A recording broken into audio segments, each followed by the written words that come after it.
Oh, how we missed you, college football.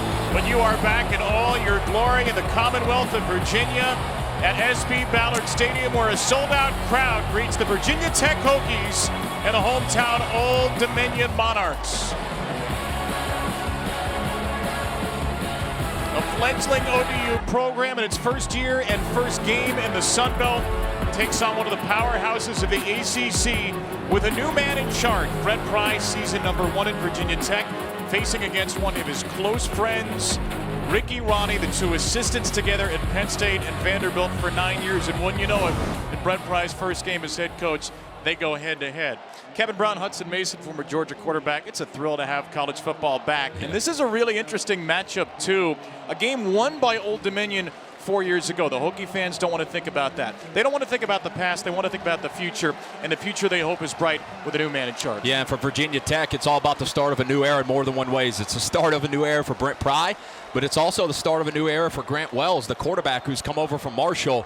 And there is an optimism and energy around this Virginia Tech football program that hasn't existed in quite a while.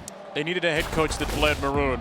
They got one in Brent Pry, who was a graduate assistant at Virginia Tech way back in 1995 through 97. 31 years as a college football head coach. It's been a bit of a meandering road to get back here where he always felt he belonged. Defensive coordinator, linebackers coach for James Franklin for over a decade between Vanderbilt and Penn State. And it's a roster that needed an infusion of talent, a team that really struggled to throw the ball last year. Adds one of the best available transfers, Grant Wells from Marshall. Yeah, they go out and add one of the better gunslingers through the transfer portal, and that's exactly how I would describe him. Gunslinger. He'll let it rip in the windows that a lot of people can't throw it to. He's got a live arm. He's got a lot of experience, a 2-year starter at Marshall. The one question mark is, can he cut down on the turnovers? 22 turnovers in 2 seasons at Marshall. Won a game over Old Dominion last year, Grant Wells, so he knows this team. And it was a Monarchs team that was in the midst of a real struggle when they faced Grant Wells and Marshall a season ago. It's taken a while for Old Dominion to get to where they think their football potential is, and they feel like they're on the right track finally after a 2020 season that did not happen. ODU, one of the few schools to cancel its football season due to the COVID-19 pandemic. They came back in 2021, did not get off to the start they wanted, 1-6, but rallied. 5-0 in their final 5 games to become bowl eligible and make just their second bowl game in program history, the Myrtle Beach Bowl, where they would lose to Tulsa. But the loss is a footnote to a phenomenal end of the season for Old Dominion with 2 burgeoning stars at the skill positions. Yeah, Old Dominion's got 2 elite Sunday-type guys at the skill position group. Tight end Zach Coots, 73 receptions last year. That was second among tight ends in college football. 6'8", an absolute matchup nightmare. And then Ali Jennings out wide, who can take the top off the coverage.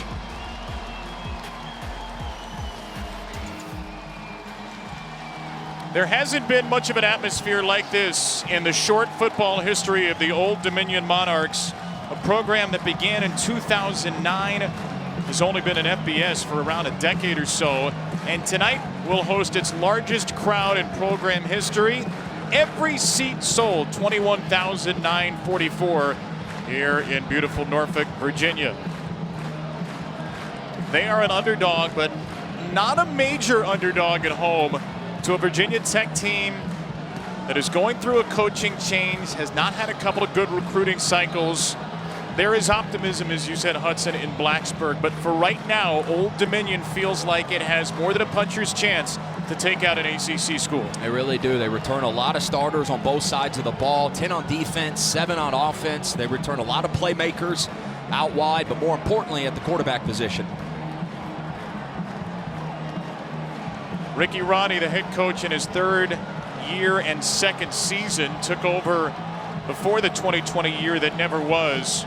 One of the bright young coaches in the game. His offense and Brent Pry's defense were rather feisty, often in combat in practices at Penn State. The two who are close, their families, their kids are close. They haven't talked that much this offseason because they earmarked this date. And college football returns on this date, September the 2nd, 2022 in Norfolk, with Virginia Tech in possession and Keyshawn King tripped up near the 25. So a fired up Old Dominion crowd will get its first taste of Grant Wells in a Hokie uniform led a comeback against Old Dominion with Marshall last season. Yeah, there's familiarity with Grant Wells on both sides of the ball. Like you mentioned, when he was at Marshall as a 2-year starter last year, he led Marshall to a victory over Old Dominion.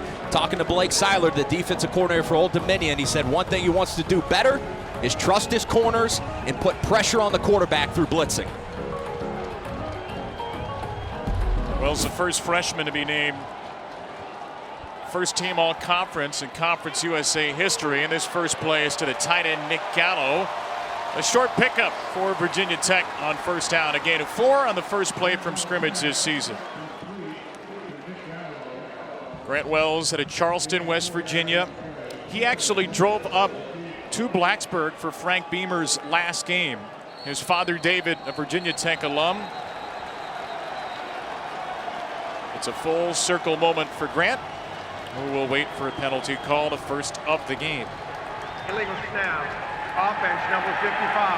5-yard penalty. Still second down. Dwayne Winkler, our referee. Johnny Jordan, the center for Virginia Tech, with a penalty. And there are the numbers for Grant Wells. His dad David tried out for the Hokies football team in 1987. Tried to get there as a walk-on, but doctors found a heart murmur. He could not play, but he did graduate in 1991. And now here is his son firing a strike for completion. Caleb Smith gets those 5 yards back, but it is 3rd and long coming up for Virginia Tech. And this is an area where defensive coordinator Blake Seiler really feels like they can improve the most second time around facing Grant Wells. 3rd and medium. He said he wants to pressure and trust his senior corners that he's got out wide, and Trey Hawkins and Tobias Harris. It is an empty backfield on 3rd and 6. Whole lot of noise in Norfolk, and Wells right against the pressure delivers a dart. The first down of the season to the tight end Gallo. And there he is. He brings a pressure straight off the edge to the left. Virginia Tech offensive linemen do a great job picking it up, and Grant Wells does what a quarterback has to do, is he makes a defensive coordinator pay when he blitzes. 9 yards to Gallo and another passing play. Been a pass-heavy start. This is Caleb Smith, the leading returning receiver. Maybe a couple. It's going to be interesting coming in this game to see what offensive coordinator Tyler Bowen, what his offense was going to look like. First time calling plays for him. Dates back to his relationship at Penn State with Brent Pry, and coming over from Jacksonville being the tight ends coach. There are about 1 million Penn State connections with these staffs. There are about 1 million overlaps between Virginia Tech and Old Dominion staff members who've gone from one place to another. It's a game chock full of subplots, which finally includes a running play. Keyshawn King gets the first carry of the season, the redshirt junior. Virginia Tech without its leading returning rusher Malachi Thomas. Jalen Holston, the scheduled starter, a game-time decision, and it is King, the redshirt junior, who gets the first run. Yeah, you're going to see some names that you probably didn't expect to see get a little bit more playing time tonight at the running back position.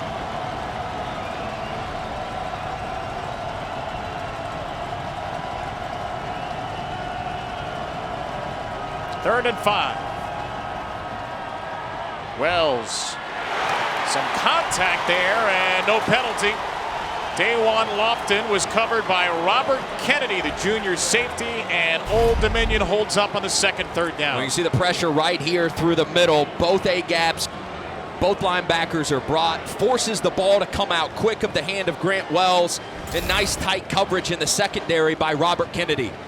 I love how defensive coordinator Blake Seiler didn't go away from the blitz, even though he got burned by it the first time on 3rd down. He came back to it, he trusted his guys, and that's what it's going to take to put pressure on the quarterback. Told us it was all about 3rd medium against Grant Wells. They go 1 for 2, get the ball back on this first drive.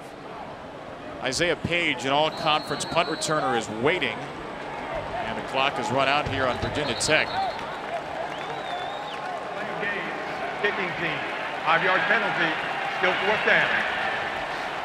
So, the least penalized team in the ACC in 2021, with a pair of penalties on the opening drive in 2022. Peter Moore, who is the lone all-ACC returner, the Hokie punter, will kick it away to Page. Old Dominion, a very good special teams group a season ago. There's a great punt by Moore, pinning Page back at the 11-yard line.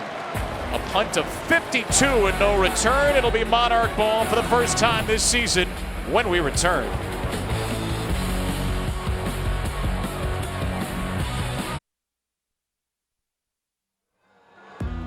If there was a bingo card for this game, the free space in the middle would be Penn State reference. Brett Pry, 8 years defensive coordinator. Rick Urani was the OC for 6 of those. Those two went head-to-head in practice. They're very good friends working for James Franklin.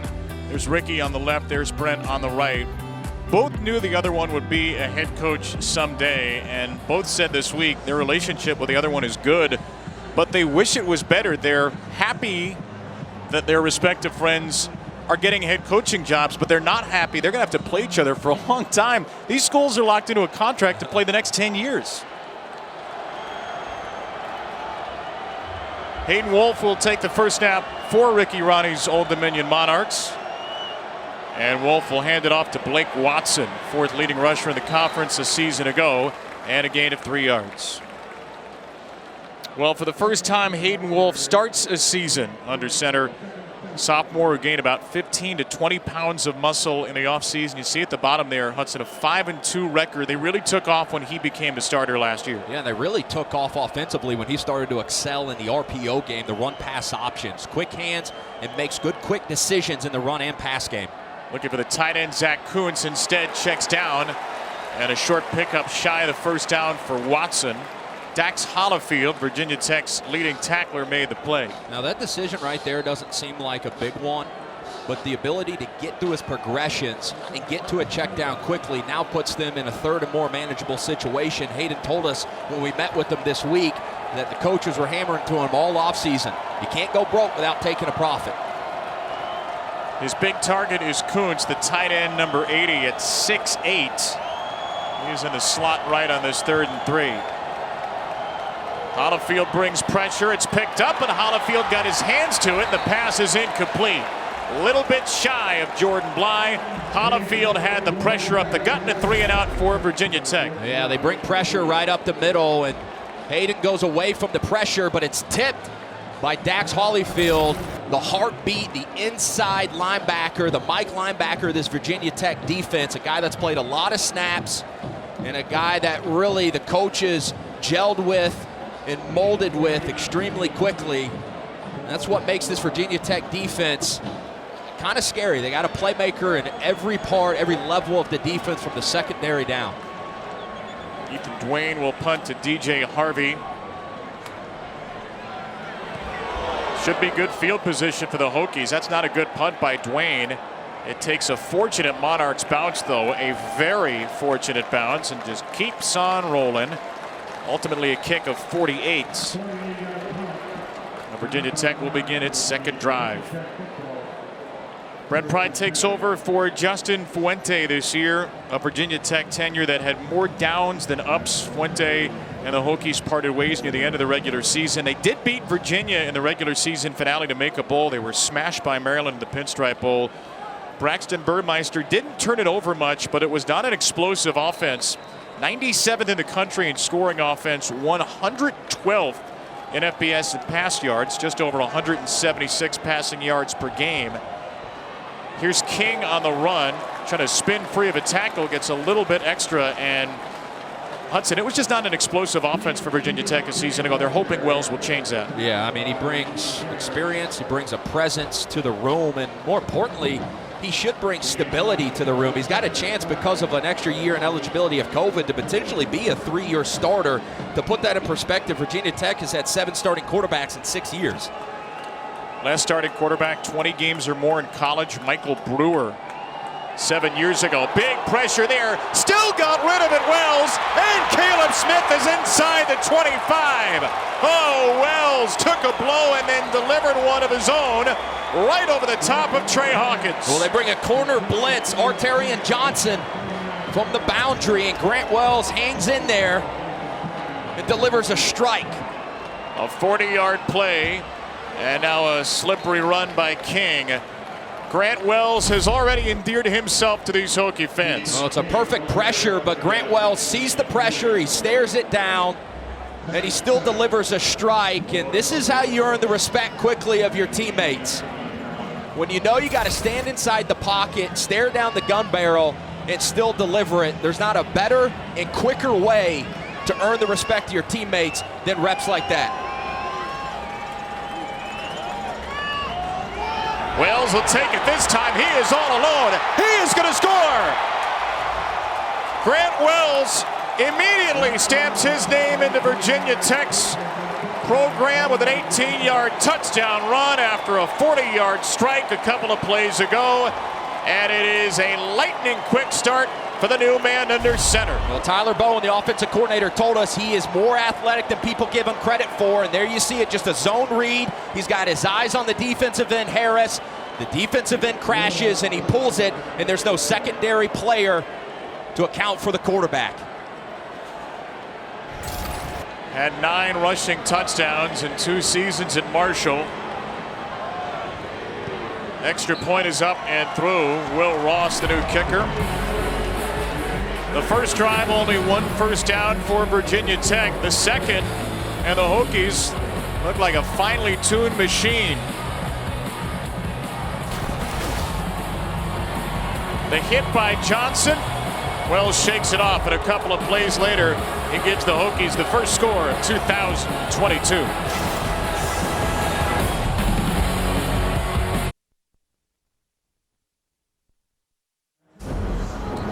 First time Virginia Tech visited Norfolk 2018. The Hokies were ranked 13th, flying high after a 2-0 start. Old Dominion was 0-3.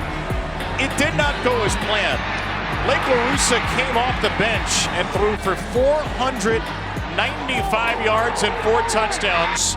The signature moment maybe in the Old Dominion program history, a 49-35 stunner in a game where ODU was a 28.5 point underdog. It was maybe the low point. There were a few Justin Fuente's Virginia Tech era, a Hokies team that was expected to be a prime ACC contender. It's a signature moment for Old Dominion, and certainly 28.5 points. We're nowhere close to that kind of spread today, as Old Dominion thinks they can pull off another upset. No, we're not, but Old Dominion has got a lot of talent offensively. They return a lot of starters, and more importantly, the most important position, which is the quarterback. Marion James, good kick returner, knocked down to the 20 here. Do you remember that game from 4 years ago? I remember sitting in an airport just being stunned as the scores kept rolling in. Yeah, I remember it as clear as day. They do around here, by the way. They haven't forgotten about it anytime soon. No. It's just the 4th meeting between these teams. They're going to play for the next 10 years, and Virginia Tech will be making the trip down here several times. This is a big recruiting area for Virginia Tech. Norfolk, Hampton Roads area. A lot of great Hokies have come from here, and they're hoping to put on a show for the traveling faithful. Hayden Wolf will begin the second drive for Old Dominion. Running back is Watson. And Watson will take it, bounce it, and pick up a good chunk on first down. Nasir Peoples, the All-ACC honorable mention safety, runs him out after a gain of about 7. Well, Virginia Tech defense does a really good job of kind of forcing the ball to the perimeter. The problem is the safety or the outside linebacker should have that gap, and that's what Blake Watson is good at. He's very patient. If he doesn't see it initially, he'll find that hole, even if he's got to bump it to the outside. Ran for 102 yards per game last year, 4th best in the conference. He is the guy in this running back room. Watson will take it again, dance around in the backfield, and he is just a little bit shy of the first down. The hope from Ricky Ronnie is not to get Blake Watson 215 carries again. He was just so good last year they couldn't help it. Ran for 8 touchdowns, over 5 per carry. And Watson here is absolutely walloped in the backfield. Needed a yard and went nowhere. And nowhere would have been an improvement as Virginia Tech holds up for a second straight drive. It was Narell Pollard, the defensive tackle in the backfield. The Old Dominion tries to come up and run a little bit of a tempo. New offensive coordinator Kevin Riener decides he wants to go a little bit of NASCAR tempo and 3rd and short, but Virginia Tech totally expecting it.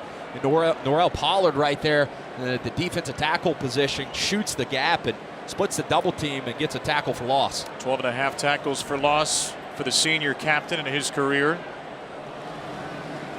3 touches for Watson, who's touched it 5 of the first 6 for ODU.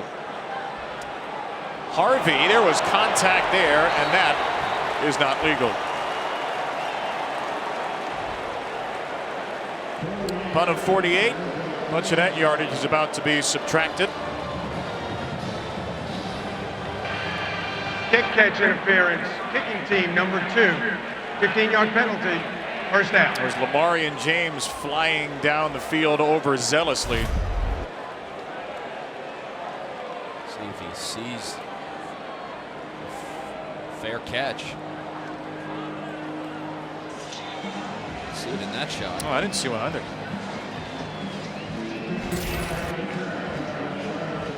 A lot of times now the referees are really having conversations with coaches and punt returner, kick returners about, when you're waving your hand, try to be intentional about it. And it's hard, easier said than done for these guys that are catching punts. Sometimes they just wave their hand really quickly and it can be kind of easy to miss. We saw it last night in the West Virginia Pitt game where both guys actually waved their hand and just got the ball on the 1-yard line. I think we saw everything in the West Virginia Pitt game last night. What a way that was to start week 1. Maury Morrison with a stop here after a run of a yard by Keyshawn King. What's exciting you the most about the start of this season? I know we're only a few minutes in, but you got to have the juices flowing. I just think there's a lot of interesting storylines in a lot of different conferences. I mean, Old Dominion going to the Sun Belt. Sun Belt, great Group of 5 conference. Virginia Tech, what's that going to look like this year? Wells, incomplete. Off the hands of Gallo.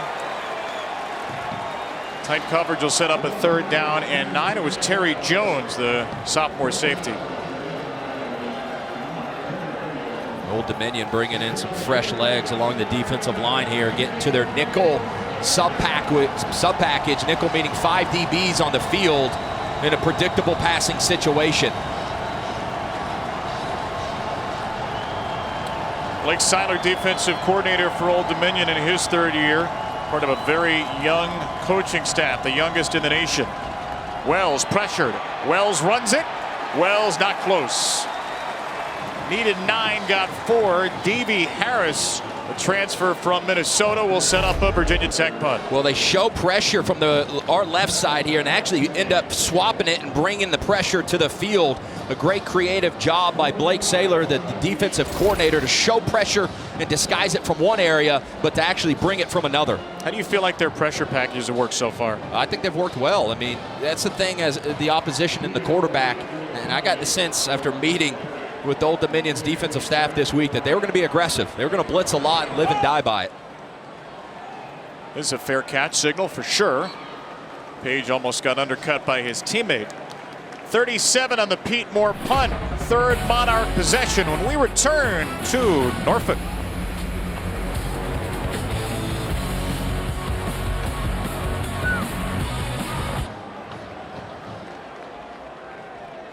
Coon's not even in here.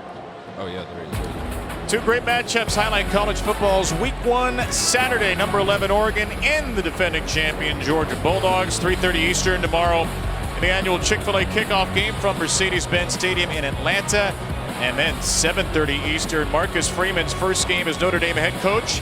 Have fun, you're going to the Horseshoe against 2nd-ranked Ohio State. ABC and streaming live on the ESPN app. I suspect you may have a thought or 2 on your alma mater, the defending national champions. Just a couple. Okay, what you got? They going to run it back? You gonna put me on the spot right now? Right now. 6:07, first quarter, game 1. Keyshawn Wicks takes it for a yard. What do you think of this Georgia team this year? Where could they be better? Where might they suffer? Yeah, still a really talented team. I mean, you look at the way Kirby Smart has recruited. They've got dudes. But they did have 15 guys get drafted, 5 guys in the first round, and predominantly a lot of them on the offensive side of the ball. So I think they'll take a step back a little bit defensively, but even if they give up 7 or 10 more points a game, last year they gave up only 10 points per game. So 17 points per game still isn't that bad. 2nd down, Hayden Wolf steps away from pressure. They're looking for Wolf to run a little bit more this year, and he does so well there. Right near the first down, he picked up 8. Yeah, and Old Dominion needed that offensively. The 2 drives before that, 3 plays and 7 yards on both drives. I mean, you can see here, this time, Brent Pry decides to play coverage, and man, right guard for Old Dominion there might have gotten away with a hold and a yank on Mario Kendricks. Leroy Thomas, a right guard, for an offensive line that returns 4 starters. The new center is Xavier Black, a walk-on. Wicks is the running back on 3rd and a yard. The give is to Wicks, cutting it back, cutting it again, and Keyshawn Wicks with a nice first impression. The redshirt sophomore for 6, and the first down for ODU. Well, when it's been 3rd and short, Old Dominion has tried to run the ball up the middle, and you can see accounted for in every gap for Virginia Tech defensively. Ball gets bounced outside. Dax Holyfield right there to make the tackle. It's press, press, press. Ball gets outside, and it's a nice cutback by Wicks for a first down. Wicks will receive this pass. Got a good block on the outside. Broke a tackle. Breaks another one, but a flag is thrown for the secondary. And this electric Monarchs sideline might have to cool it for a moment. It's a gain of 16. It does not look likely to stand. So many times when the ball gets bounced to the perimeter like this with a receiver or a running back, it's a wide receiver that gets called for holding. Holding. Offense number 18. 10-yard penalty. Replay first down. Javon Harvey, a wide receiver, expected to be a full-time starter for the first time. See just a simple running back screen out to the perimeter, and Javon Harvey right there to the top of your screen. I don't know. Well, the crowd didn't either. So it'll be 1st and 6 with a holding penalty factored in. Old Dominion from its own 40. The back here is Tariq Sims, another running back toss. And Holyfield smothers him after a gain of a couple of yards. Dax Holyfield, leading tackler for the Hokies a season ago, a 2-time captain, has been very active in this first quarter. We talked about Tyler Bowen, offense coordinator for Virginia Tech. This being the first time in his career he's calling plays, but it's also the first time calling plays for Old Dominion's offensive coordinator, Kevin Reiner, which, by the way, halfway through training camp, he was expecting to be the tight ends coach, and Dave Patnoy, their offensive coordinator, abruptly left. So he's been thrust in this position rather quickly. Here comes pressure. Wolf saw it. Incomplete pass. Keontae Jenkins had the pressure off the edge. A little bit of tumult at the end of the Old Dominion offseason. Patnoy, a veteran offensive coordinator, resigned on August 12th. That's just 3 weeks ago. So for Ricky Ronnie, it's a new offensive coordinator on the fly. The good news is Kevin Reiner did call plays in the bowl game last year. At 30 years old, he is one of the bright young offensive minds in the sport, Ricky Ronnie thinks. Ricky's a pretty good offensive mind to lean on as well. A 4-man rush on 3rd and 4. Wolf throws it to nobody, and there is a flag. There was contact right in the middle of the field. Isaiah Page was looking for a penalty marker, and he got it. Well, the question is did he slip, or was it actually pass interference? Pass interference. Defense number 1. 15-yard penalty and an automatic first down. Jamari Connor on the coverage. And Isaiah Page running a deep out route from the slot. He's to your left right here. You're going to see it kind of in your camera screen right there to the top of your left as he tries to come out of the break. And whether your feet get tangled up or not, a back judge looking at that is going to throw that pass interference flag every single time. And a big break after the missed opportunity on the explosive play to Keyshawn Wicks. Already 3 penalties for the Hokies. Nothing here for Wicks on first down. Nasir Peoples on the stop as the clock ticks under 3 in this first quarter. Yeah, and no targets so far for Ollie Jennings or Zach Kuntz. Zach Kuntz, big 6'8" tight end, 73 receptions last year, which was second among tight ends in college football. I know Kevin Reiner is thinking about a way to get him the ball before this first quarter ends. He's attached to your screen. He's attached to the top of your screen here. He was trying to make himself as small as possible. He'll be a blocker here. Wolf steps up and throws it incomplete. Looked like Jennings was the target there. Well, we saw Hayden Wolf decide to run on the drive previously when there was nobody open, and watch this here. I mean, if he decides to step up and run here to the right, basically use himself as a check down here to the right, he's going to at least pick up 5 yards, if not more. He decides to kind of force one back across the field instead.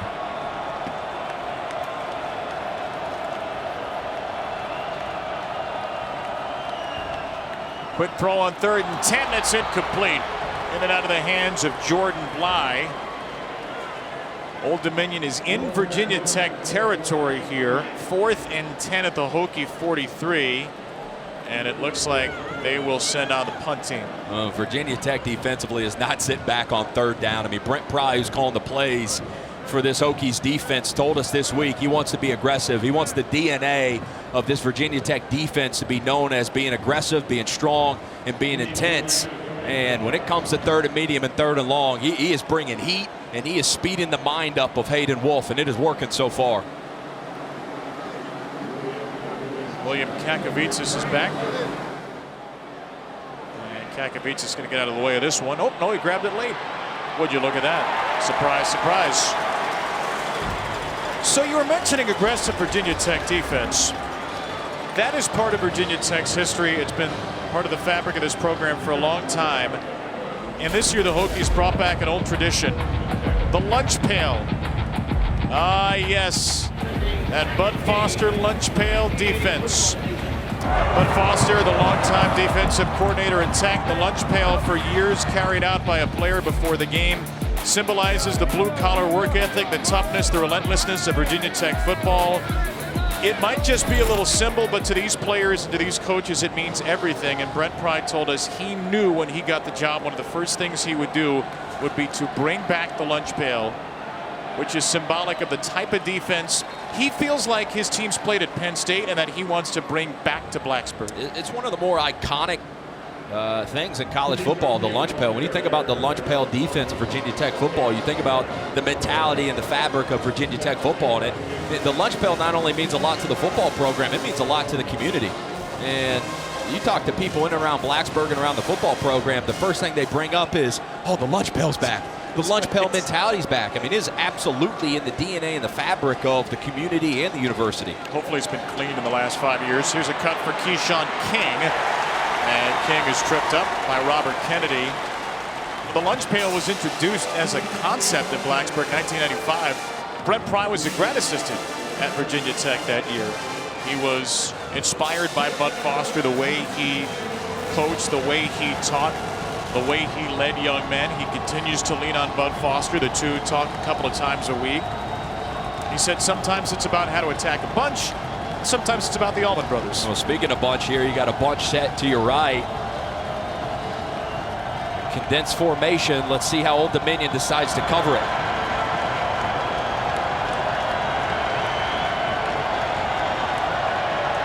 There's some late pressure. It's picked up nicely by the running back King. Wells loves it. Intercepted. He overthrew it right into the breadbasket of Terry Jones. Just the play that this Old Dominion defense needed to get this crowd back into it. They've been struggling to get the ball on their side of the 50, and now they'll have it. But it all starts with the pressure. Pressure straight up the middle again. It's been the common theme in the first quarter for defensive coordinator Blake Seiler. And watch the timing of this blitz straight up the middle here.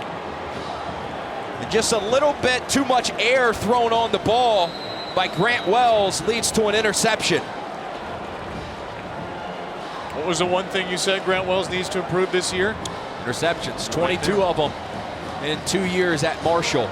Big time arm, big time potential, but the one knock on him has been interceptions and decision making. And the Baltimore kid, Terry Jones, who's really grown into a leader, picks up the INT, his first.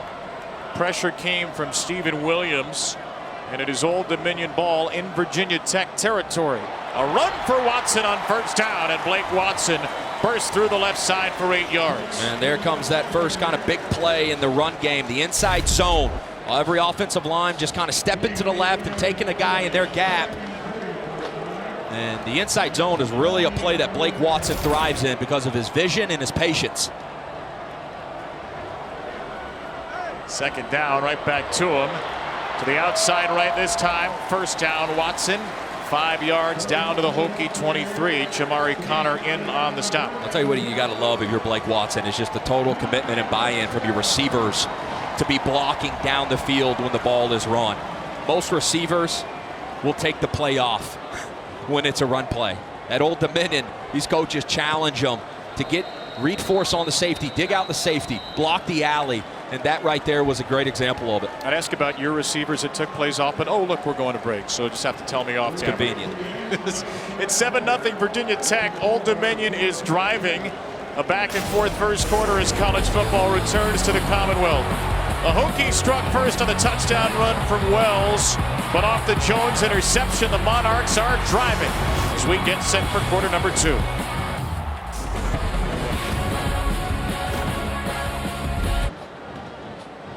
Might not be a better receiver tight end combination in the Sun Belt than Ollie Jennings and Zach Kuntz, but they have a combined 1 target in the first quarter. You'd expect them to be a part of the game plan here. Old Dominion knocking on the red zone's door. And that pass nearly skipped, and it is Jordan Bly who will actually lose a little bit. Lost a couple yards. 1 target for Jennings, no targets for Zach Kuntz. It's a little hard to imagine when you look at Zach Kuntz, who is 6'8" and 260 pounds. Yeah, that has to change. 1 target combined between 2 guys who are as talented pass catchers as you're going to find not only in the conference but in the country. You got to find ways to get them touches. No touch for either here. It's a run for Watson. Inside the 15, he sneaks past the line to gain. Needed a dozen. Got a Bakers for a first down. He's such a hard runner, Blake Watson is. Nice block across the line of the scrimmage there by Kuntz. And you get a hat on that left side of that Old Dominion offensive line. And you get a fresh set of downs inside the red zone. Back to Watson. Traffic in the backfield. No Lala Davis, their number 2 rusher from a season ago, suspended indefinitely, the school announced.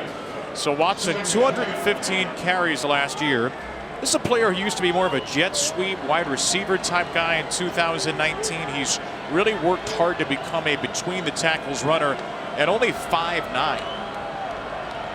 Out of the game right now, Obi Sadi, the freshman, is in for his first action. And Sadi will take it inside the 10, down inside the 5. That's a nice inaugural impression. Jaden McDonald rides down Sadi. It's a player that Kevin Reeder mentioned we might see. Yeah, watch center, left guard, left tackle for Old Dominion again.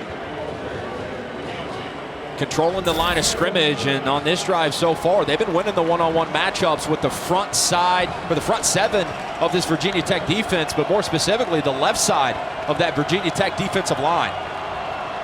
Can get a first down here at the 2. Wolf will hand it right back off, and there is a bullet from Nasir Peoples right out of the secondary and right into the backfield for a loss. Well, they play zone coverage 3 over 2, so you knew he wasn't going to throw it out to the right. He didn't have the numbers, and watch Peoples just time this up and boom, shoot the gap. I mean, these Virginia Tech linebackers have clearly watched a lot of tape. They've used analytics to know that at 3rd and short, that Old Dominion is very heavy run. And that's exactly what the Monarchs offense has done. 3rd and 2, 3rd and 3, they've been, if not 100%, close to it running the ball. So the first field goal try for Ethan Sanchez, replacing the 4-year starter Nick Rice from 24, and hold your horses. Before the ball was snapped, play of game, kicking team, 5-yard penalty, still 4th down. You know, and if I'm Ricky Ronnie, you know, a former play caller in himself at Penn State, and you know he's got to be thinking to himself, how do we get in the red zone and not at least get one type of target to Ollie Jennings or Zach Kuntz? I mean, Zach Kuntz is 6'8". Right? I've nicknamed him the Big Mattress. Right? That is something that when he gets inside the red zone, give me some motions, give me some shifts, give me some opportunities to get his body and his size one-on-one. Haven't thrown it to him yet. This from 29. And Sanchez is still good. 24, 29, no big thing. Ethan Sanchez drills his first career field goal, and Old Dominion will not be shut out in 2022.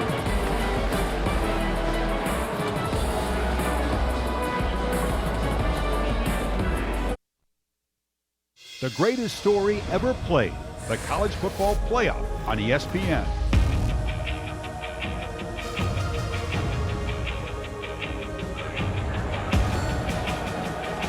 Story might get a little bit greater soon. Announcement today from the College Football Playoff Board of the expansion to a 12-team College Football Playoff by 2026. Were you happy to see that? Yeah. Look, man, I think it's inevitable. I've always thought that more teams, more opportunity, more money was eventually coming, and it was only a matter of time.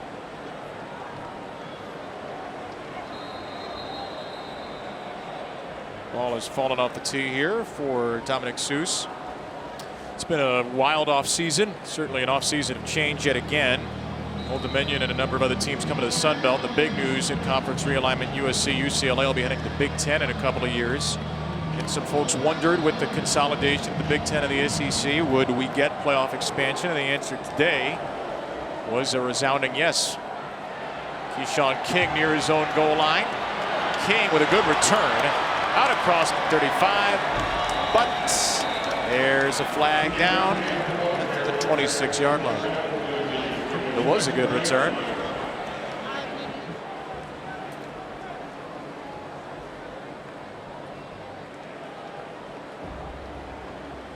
Wayne Winkler. During the return, holding number 89 on the receiving team.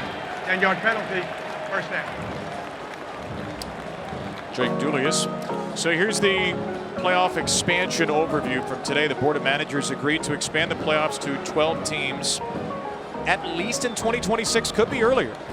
The model includes the 6 highest ranked conference champions and 6 at-large teams. So that doesn't mean only power champions. It will likely be mostly power champions anyway, but you can be a higher ranked conference champion from the American, or maybe even the Sun Belt, which is a much more powerful conference this year.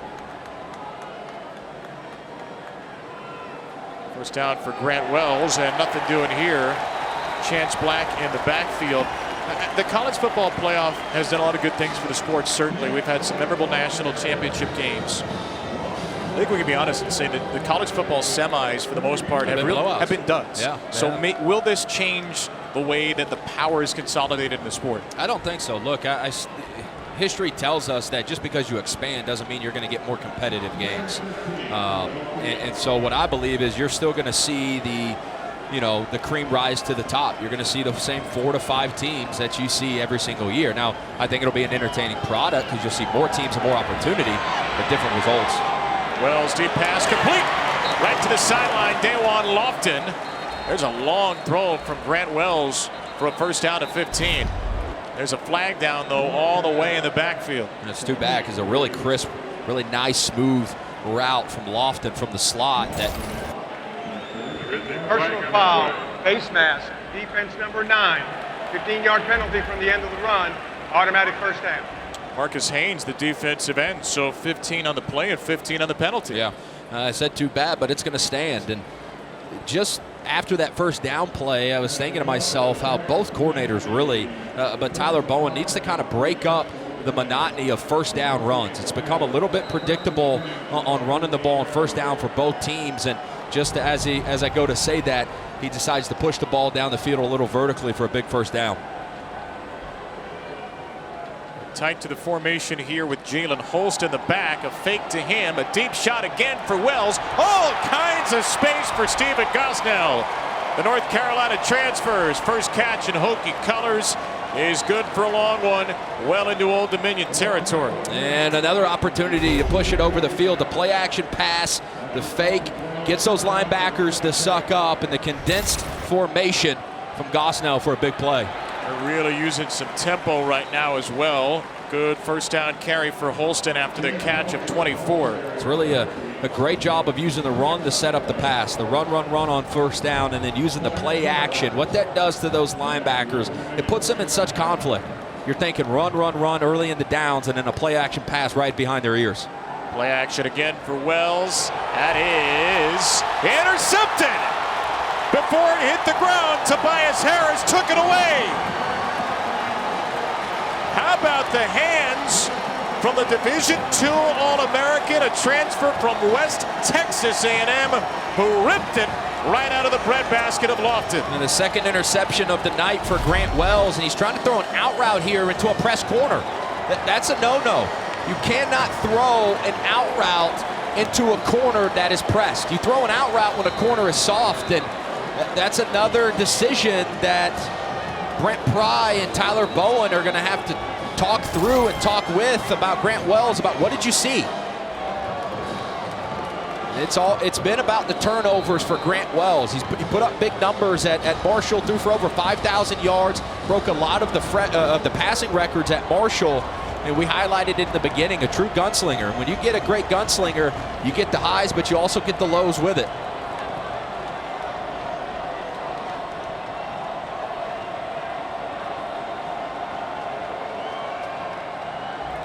Wolf will throw it after the pick. There's a lot of contact there. That's got to be a penalty. And Nike Hawkins, who's wearing the 25 for Frank Beamer today, looks like he'll be on the wrong end of this. The first target for Zach Kuntz. Defense, number 25. Automatic first down at the spot on the 5. Kuntz right here going to be lined up to the bottom of your screen. He's just going to run a corner route from the slot. He gets one-on-one with Hawkins. And this is as easy of a pass interference call as that back judge will have all season. Nice attempt at catching it there by Kuntz anyway, considering one hand was being ripped from his body. That is well short for Bly.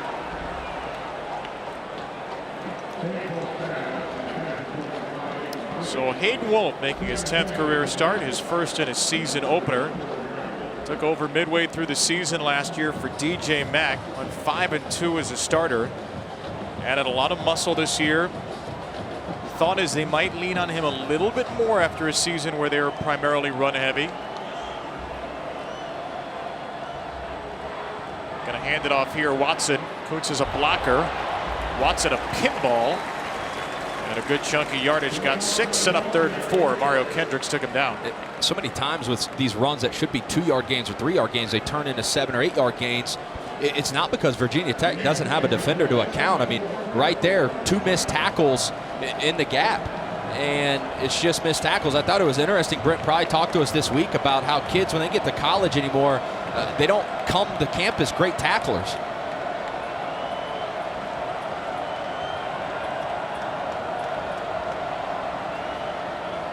Wolf, all kinds of time, and incomplete. Looking for Kuntz again, and this time the coverage came from Jalen Stroman, the sophomore safety out of Oaksville. Well, Virginia Tech defense here does a great job. It's man coverage, and ODU's running a ton of rub routes and pick routes, and watch them trade all this off.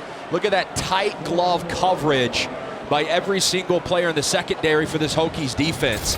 You get 3rd and medium and you see a single high safety, you're expecting man coverage, and that's why you run those rubs and pick routes. You're hoping for a little bit of separation naturally on the route, but it's a great job of those guys in the secondary communicating it, passing off, getting through, but also deflecting the ball without getting a pass interference call. Like we saw to start the drive. A low punt again. Dwayne will roll inside the 20. And a punt of 42. Hokie ball when we return as Virginia Tech works around the interception.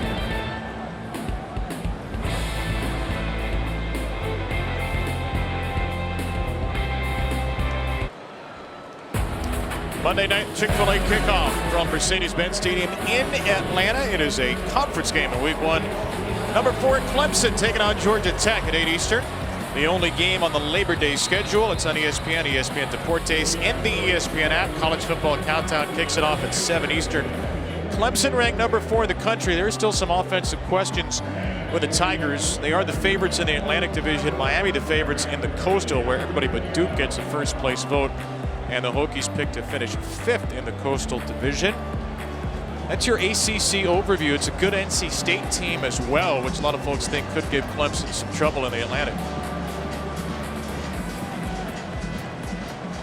A couple of new faces in the Atlantic Coast Conference this year. Brent Pry, one of them, the first-year head man at Virginia Tech.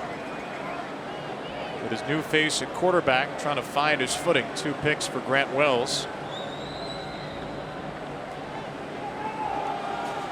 Chance Black on first down. So new head coaches at Virginia Tech with Brent Pry. New head coach at Virginia. An interesting Hokie Cavalier battle this year. Tony Elliott comes from Clemson. Mike Elko from Texas A&M at Duke, and Mario Cristobal, a Miami legend, all the way across the country from Oregon. Which of these head coaches do you think is most well positioned to succeed long term? I'd say Mario Cristobal long term, the resources, the commitment to football, and Brent Pry, Virginia Tech as well. They feel like they found their guy. It's the tight end Gallo. Slippery, just shy of a first down. The thing that sticks out too with that list there is you got guys going back to their roots. Mario Cristobal, a Miami guy. Brent Pry obviously started his career and his coaching career here in the mid-90s. GA in 1995, who always wanted to come back to Blacksburg.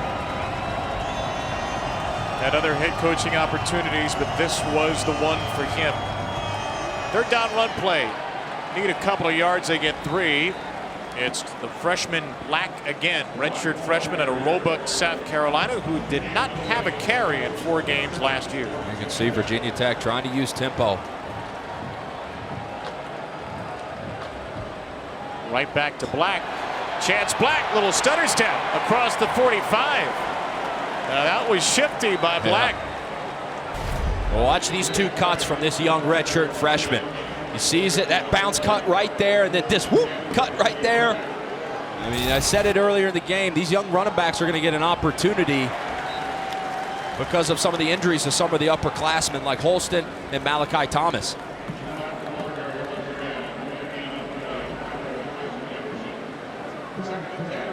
Malachi Thomas unavailable for Virginia Tech. Their leading returning rusher has got a left foot injury. We've barely seen Holston. It was a game time decision. Right now it's Keyshawn King, redshirt junior, out there. 2nd down and 10. Wells had to get rid of it quickly to King. And a nice job by Wells again to stand in the face of pressure. He's taken a couple of hits today and gotten the ball out quickly. Yeah, that's the one thing about his game. He will stand in there. The pocket presence, the toughness here. He's got a free defender in his face. He probably was supposed to be picked up, but the reactionary skills of Grant Wells from the pocket are as good as they get. Terry Jones had the hit. 3rd down run. Nowhere to go for King. He is chopped up by Terry Jones. And an interception earlier. In on the play with Chris Trinidad, and a loss on 3rd down. I mean, Terry Jones is playing that nickel Sam spot. He runs all the way across the field to make a tackle for a loss here. I mean, he sees it, he reads it, and it's really the play, the assist should go to Alonzo Ford, number 5 for Old Dominion. He blows up the play, which essentially allows Terry Jones enough time to get in there and cause the tackle for loss. Punt for Moore. Harris, who had the interception earlier, will reel in the fair catch of the 15. Old Dominion ball. It's been a defensive kind of night in Norfolk.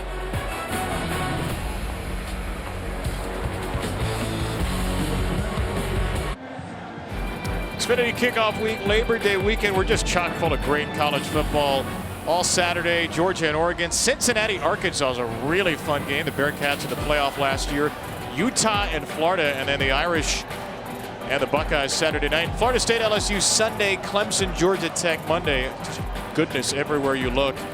And the big one Saturday night, Notre Dame, which will be led by Marcus Freeman for the first time after Brian Kelly departed to LSU. So you'll see Brian Kelly's old team Saturday night at 7:30. His new team Sunday night at 7:30. Hopefully Brian will continue to keep up the Cajun accent in the interviews. Hayden Wolf, that pass knocked down at the line. Marcus Freeman is a guy that exudes energy. If you meet him, you'll love him instantly. He has been so warmly received. The recruiting's been wonderful at Notre Dame. That might all go out the window very quickly when you go to the Horseshoe, and it's going to be an emotional day for him. Had a great career at Ohio State. It is. I think this game comes down to what can Notre Dame do offensively. Everybody's been talking about Notre Dame's offensive line, but at the end of the day, I think you're going to have to go punch for punch and get into the 30s, maybe 40s to beat this Ohio State offense. The pass flip to the tight end Dante Anthony for 2. C.J. Stroud is back, major Heisman contender. Ohio State lost a couple of players to the NFL. Garrett Wilson, Chris Olave, no big deal. They still have oodles of skill position players with talent everywhere. And remember, Ohio State defense was not good at all last year. They go out and hire Jeff Knowles from Oklahoma State, and so I personally think that a lot of the pressure resides on the defensive side of the ball in Columbus. Coons, the tight end, is one of a couple of receivers left now in the slot on this 3rd and 8. Jennings is up there as well, still without a catch for the top 2 Monarch targets. Wolf will look that way. Wolf will go for Coons, who stumbled, and the throw was well short with Nasir Peoples all over him. Well, it's clear as day from the snap of the ball that you're getting man coverage. Virginia Tech brings 5 in pressure, which means you're getting man with a free high safety in the middle of the field, and Hayden Wolf just throws an inaccurate pass, kind of a corner route from the slot to his big tight end, Zach Kuntz. And you know, that's the one thing when you're throwing to a big body receiver, tight end, pass catcher in general, you got to give him a chance. He's just too big, got too big of a catch radius for you not to throw it somewhere in the vicinity. Dwayne with the deeper punt this time. DJ Harvey driven back to his 32. Harvey will be knocked down right around his 32. Good coverage by Old Dominion on the punt of 51 yards. It's amazing how both of these coordinators defensively and the flow of the game feels so similar right now, as both coordinators really not sitting back and being aggressive.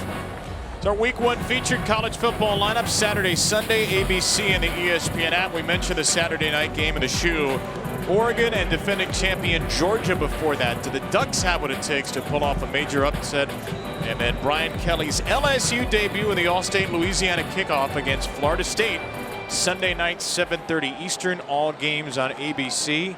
Streaming on the ESPN app. Keyshawn King bounces out of a whole bunch of Monarchs. And King, who looked like he would have nothing, ends up with 14 and a first down. It should be a tackle for loss. Old Dominion brings outside linebacker and the safety off of a blitz here, and they've got him stunned. Look, 2 Old Dominion defenders there with an opportunity to wrap up Keyshawn King. And how many times tonight have we seen him break tackles when it looks like it should be a 1-yard gain? It turns into a big play. Right back on the ground to King. Old Dominion for the first half has been without Ryan Henry, their 3rd leading tackler a season ago. Henry is out in the first half because of a targeting penalty he incurred in the second half of the Myrtle Beach Bowl way back in December, so they're a little bit thinner there for now. We've seen more of Stephen Williams. This is the injured player Devin Brandt Epps for ODU. And we've seen a lot of missed tackles tonight on both sides of the ball. We got into an interesting conversation with Brent Pry about tackling and how players come from high school really unprepared, more so than ever now. They're just not tackling as much anymore. We'll take a timeout for the injured player. 2nd down for the Hokies when we return.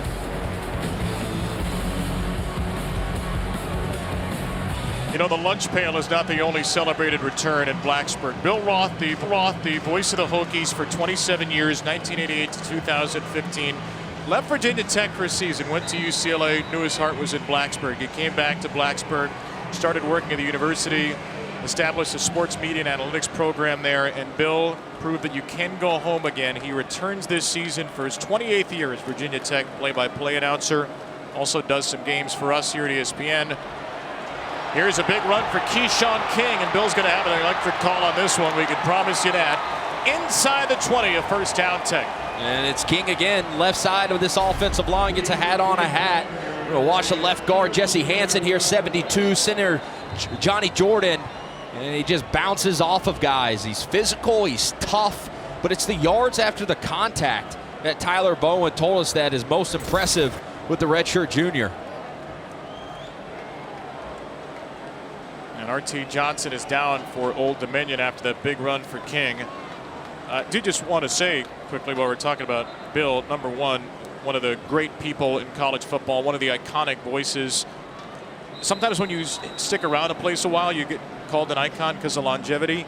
Bill is a great broadcaster, period, and people at ESPN know that, and also one of the kindest, most supporting people to young broadcasters around. So it's so good to have Bill back where he belongs in the Virginia Tech booth, and appropriately enough, right on the blue waters of the Chesapeake for his return. Doesn't the Pry era have a little bit of a feel like the Beamer era? All these guys back, J.C. Price back, Bud Foster back involved a little bit. Bill Roth is back. As Bill said, we're playing the hits. It's like REO Speedwagon back on tour. Under 3 to play. Here's Holston for a gain of 5 yards. I'm sure Virginia Tech fans will absolutely take that. Anything that's reminiscent of the greatest coach in program history and college Hall of Famer and Coach Beamer. Well, the thing that I think about with Coach Beamer in the glory days is just recruiting and owning this area, right? And the amount of great players that came from, Hampton Roads and Virginia Beach. And I think that's what Brent Pry knows. He has got to get back to those in-state recruits and keeping them in-state. Not much here for Holston. If you look at the Virginia recruiting rankings right now, 4 of the top 7 commits in the class of 2023 out of Virginia are committed to Penn State, in part because of what Brent Pry did in his previous job. He and Ricky, Ronnie, and James Franklin really dominated Virginia Tech in recruiting in the state. They wiped the floor. A lot of these kids were going to Penn State. Some of them were going to North Carolina. Very few were staying in state. The good news is that Brent Pry has a lot of those pre-existing relationship with those recruits from the Penn State. They're down at 5. Wells gets rid of it. It is caught inside the 5. First down, Tech. There is a flag in the secondary. Dawan Lofton will set up first and goal pending penalty. Pass interference. Offense, number 18. 15-yard penalty. Replay third down.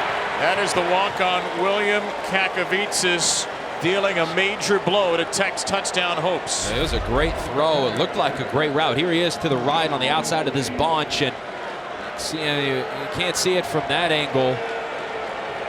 They called it on 18, who's at the top of the screen in the bunch, and they're going to get him for offensive pass interference for blocking, essentially, is what they're saying. You're not certain. You're definitely not blocking on a play like that. But I don't know why he's making contact with the DB. Didn't exactly sell it. So instead of first and goal inside the 5, it's 3rd and 15. A long way to go for Wells. He'll look to go a long way. Just check it down short instead. The feet were initially in bounds for Gosnell with a gain of 7. And it'll be field goal time for Will Ross. It's almost like, going back to that pass interference on Kakavita, it's almost like he thought it was a different play, like a screen or something. Because he's downfield looking like he's blocking. So I'm not for sure what happened there, the miscommunication, if he thought it was another play. But if you're Old Dominion, you're wiping your eyebrow because it should have been first and goal inside the 5. Be a field goal try instead for Ross.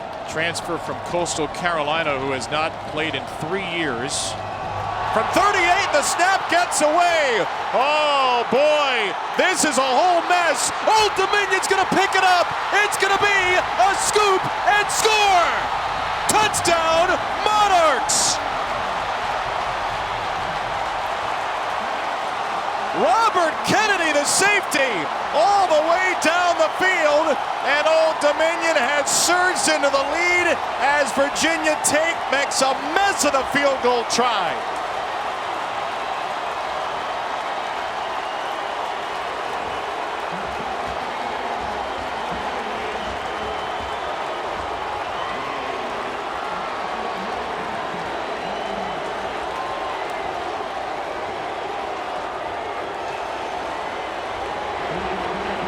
The largest crowd in SB Ballard Stadium in Old Dominion football history has unleashed its loudest roar yet. Old Dominion in front for the first time. Well, it's the bobbled snap, it's the bad snap, it's maybe a combination of both, but it's exactly what Old Dominion needed to get this crowd off of its feet. An interception led to 3 points earlier in the game for Old Dominion, and now a touchdown on a scoop and score on a bad snap. A high snap. And if you're try to get on it as best as you can there. If you're 85 for Virginia Tech, he misses it, and it's a house call for Old Dominion.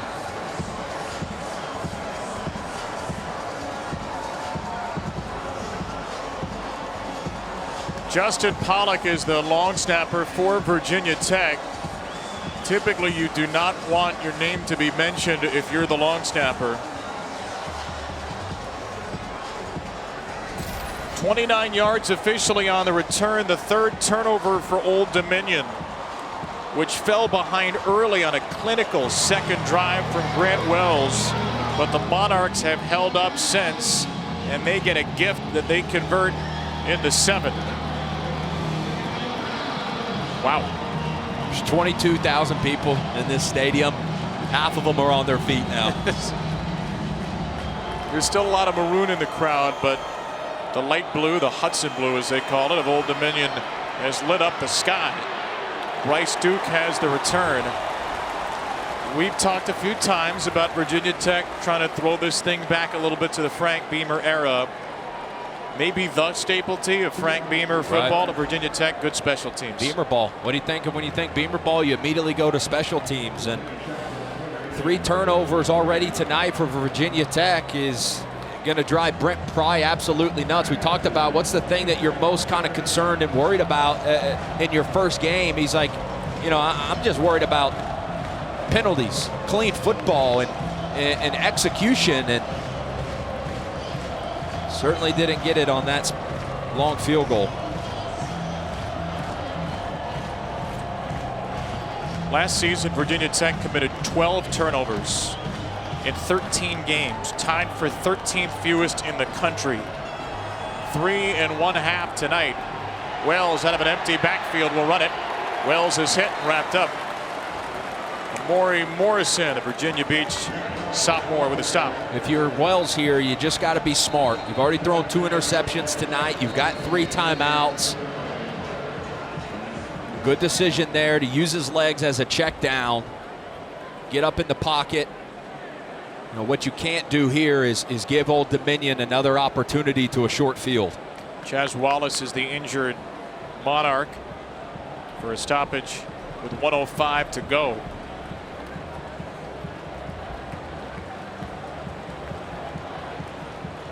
And this is an area too, and we haven't spent a lot of time yet talking about the receiving room for Virginia Tech, but they lost a good bit of production last year.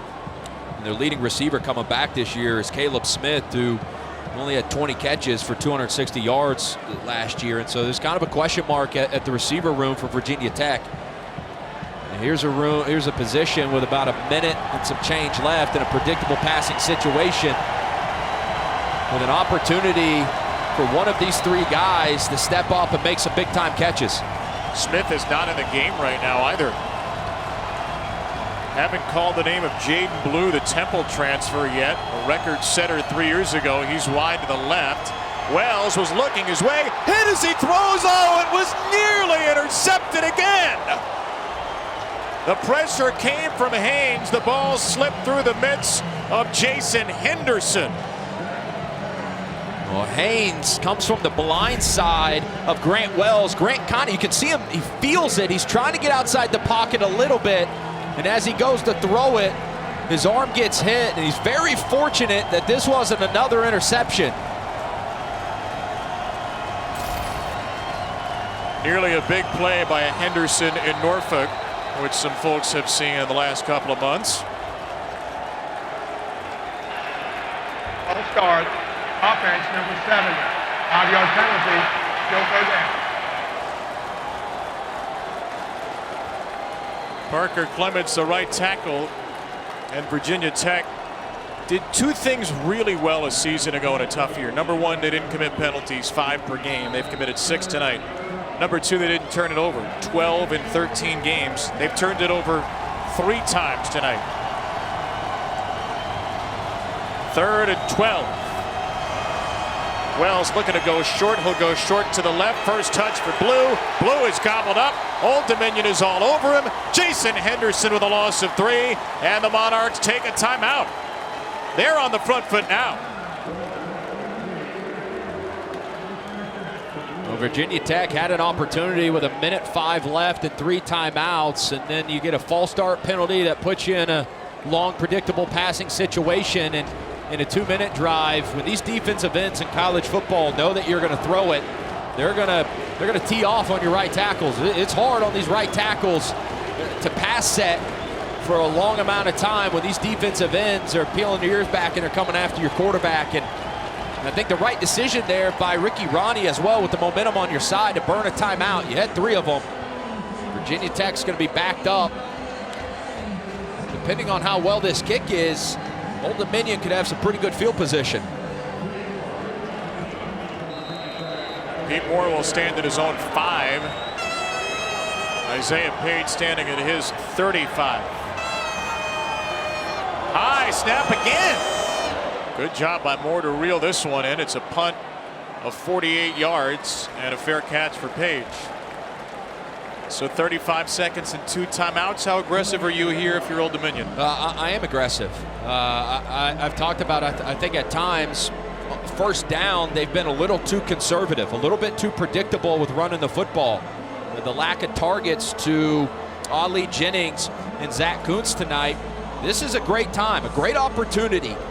Let's use some motions, you use some shifts, try to design a one-on-one situation to one of these guys, and you've got Kuntz right there, number 80, attached to the bottom of your screen, and it looks like he's going to be covered by Amari Chapman. He motions out. Jennings is wide to the left.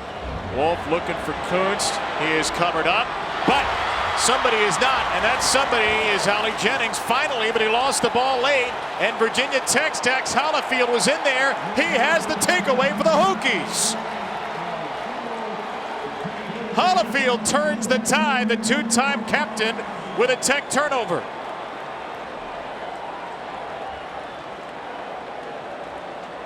Old Dominion's lingering on the field, wondering, was he down?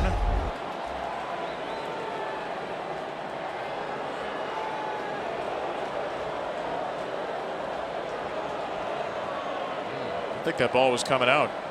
You're looking for his knee or his forearm and where it is simultaneously. And is the ball moving before the knee or the forearm hits the ground? Hard to tell from that angle.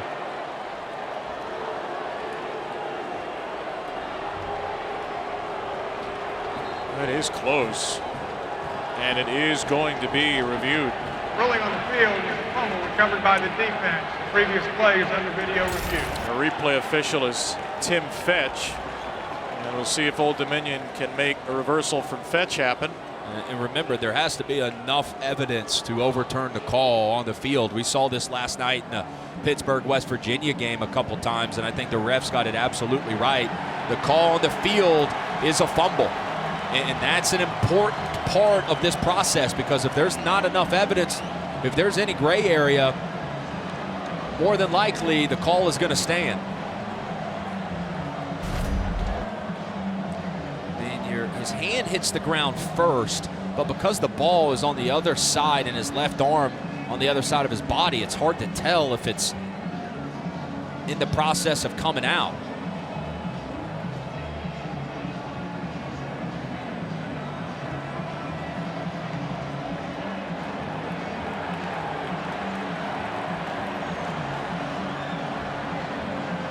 You know, if his forearm hits there, I think this call would be overturned. But his hand hits.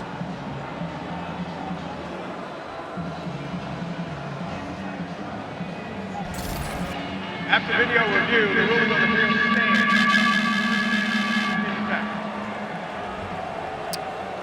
stands. Did not have indisputable video evidence to overturn it. I know you all at home were waiting to hear the words indisputable video evidence again.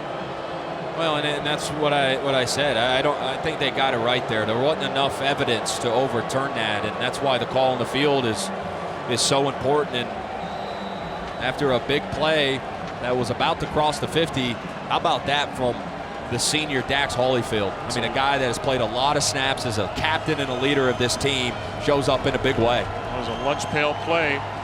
Hokie ball, Wells down the field, way overthrown. Caleb Smith was the target, but he wasn't close, and he was double covered. Wells is 3 for 5 on deep balls here in the first half. Hit the big one for 40 to Smith on the touchdown drive.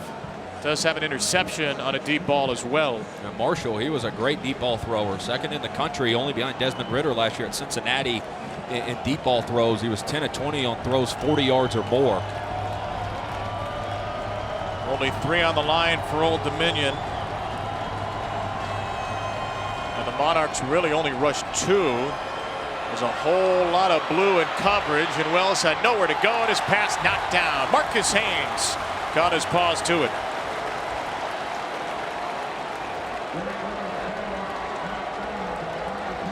Old Dominion defense there, just trying to almost play drop 8, really drop 9. Watch this, they show a 3-man front, but they only rush 2, and they spy Grant Wells with the defensive tackle. And what they're doing is they're trying to play basically a prevent umbrella coverage to keep Virginia Tech out of field goal range. Hokies do have all 3 timeouts. A rush of 3.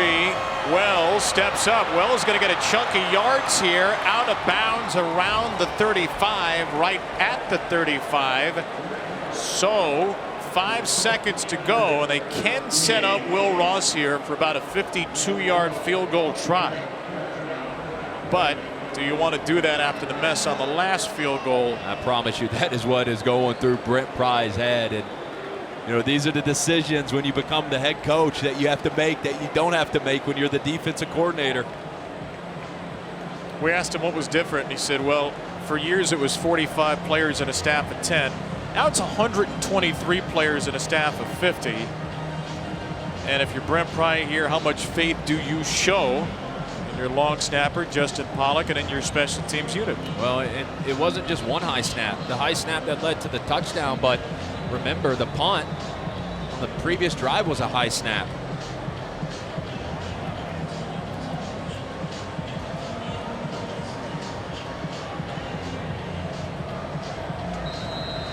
You know, you wonder here if they're thinking about with 5 seconds, do they have time for one more play to rip it out there?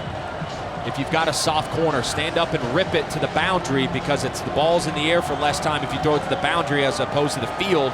And can you get out of bounds with 1 second remaining? Top of the screen, maybe. If I'm Old Dominion, I show press, but then I bail. They're going to go for it all. Wells has to be to the end zone. It is in the end zone. It is up for grabs. It is incomplete. That was a little bit too close for comfort there for Old Dominion. Blue is the target, but it is a Monarch lead. Not the most aesthetically pleasing first half necessarily. Who cares if you're wearing light blue?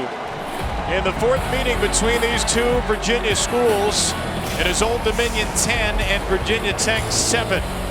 After the break, the latest news in college football, including the new CFP format.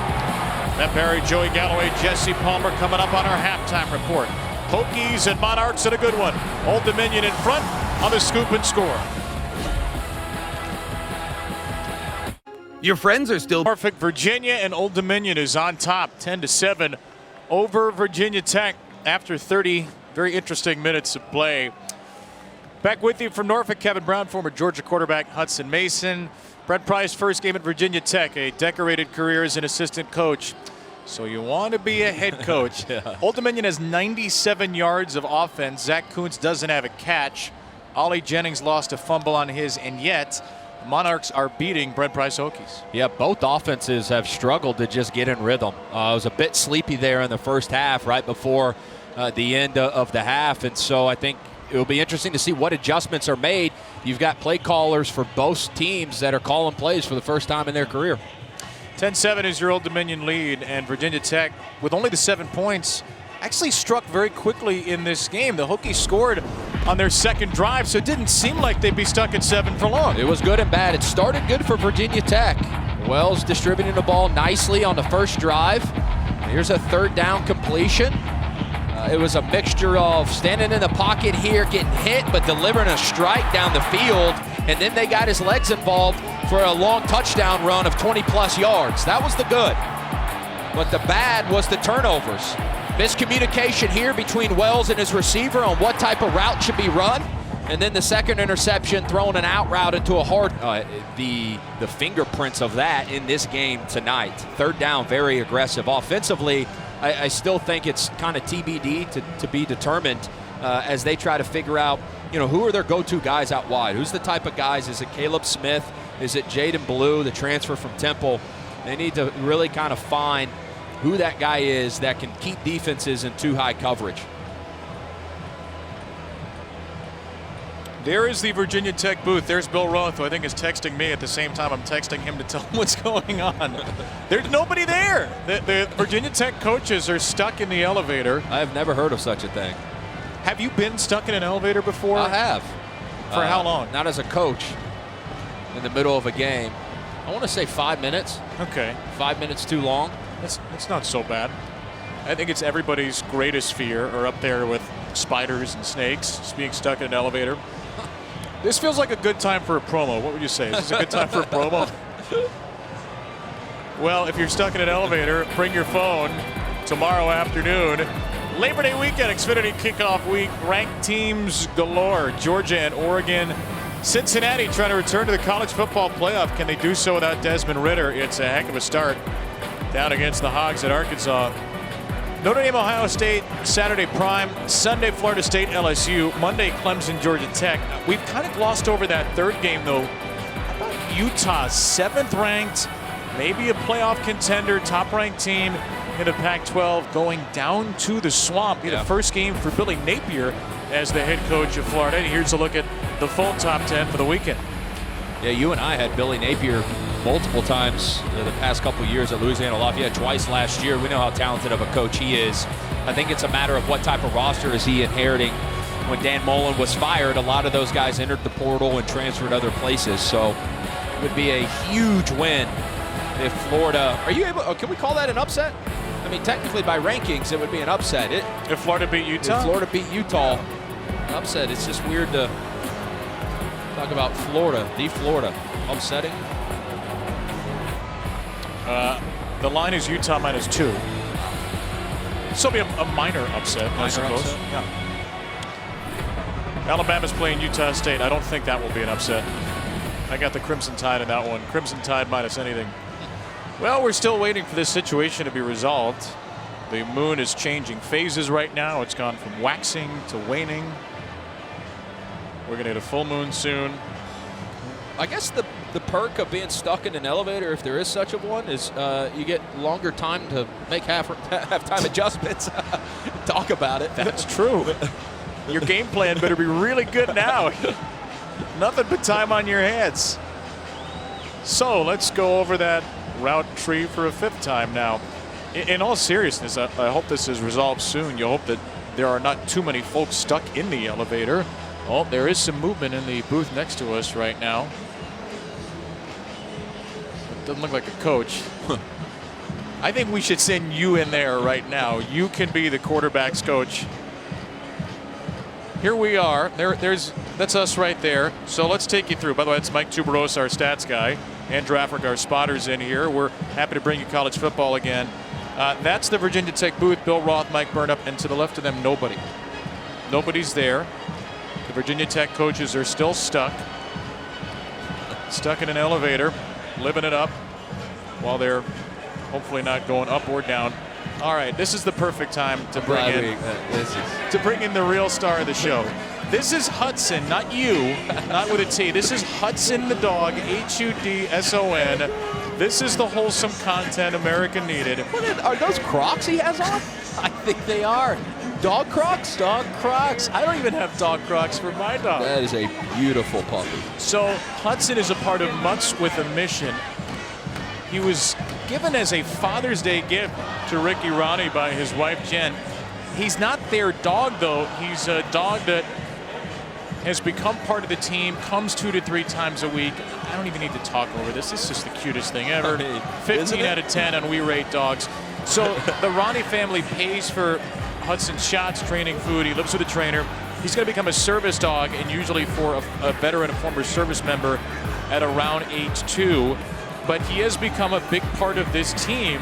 The team voted on the name, and Hudson is the name of the light blue color on the Old Dominion uniforms, which is named for a former sports information director of theirs. Now there's the split. Hudson and Hudson. Hudson and Hudson. Hudson with a T, Hudson with a D. But guess what? I think I would choose Hudson the dog over Hudson the person. Are you also wearing Crocs? I got. What do you got there? These are not Crocs. What are these things? Which way do you do this? There we go. I don't know. That is awesome. This is the split screen America needs right here. I mean, Hudson the pup wins 10 out of 10 times. We were told that Hudson has joined the team in the ice baths as well. He's a trooper. We're going to take a break. Let's hope this situation gets unstuck soon. Hi, Bill.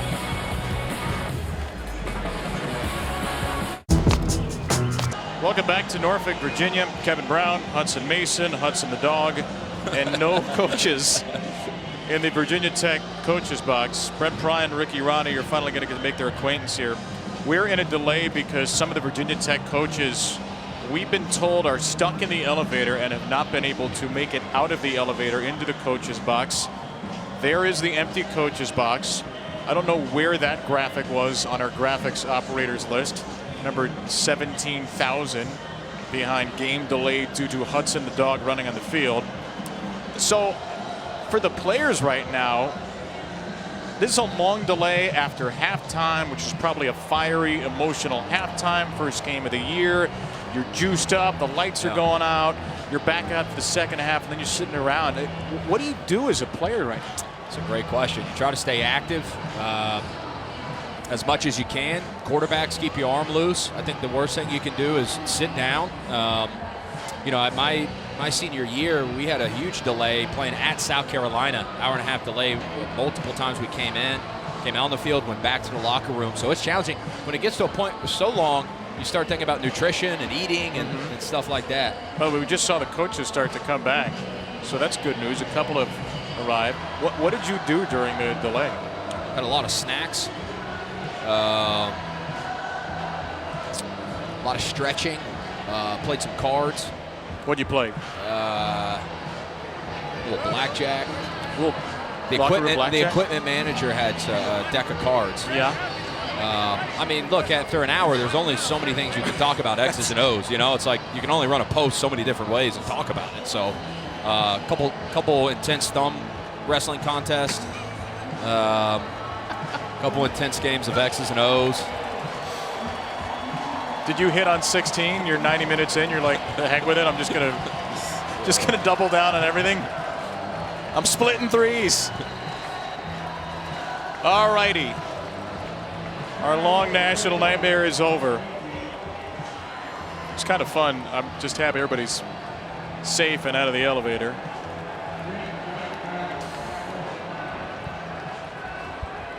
Back to football we go. Who knows what's going to happen now? A 15-minute, 20-second elevator delay. Is there any other sport like this? Come on. James from his own end zone. Ladarian James on the return, and he is wrapped up shy of the 20. So I guess Virginia Tech used the time to digraph some brilliant kickoff coverage. Old Dominion will have the ball to start the second half. Hayden Wolf has had a quiet first half for ODU. First career opening game start, the 10th start of his career, just 6 for 14 for 37 yards. Grant Wells had a rushing touchdown early, but a couple of interceptions as well for a quarterback who was looking to cut down on that number this year. I think at times Old Dominion has been a bit too conservative. They've really got to find a way to stretch the ball vertically when these safeties start to creep down.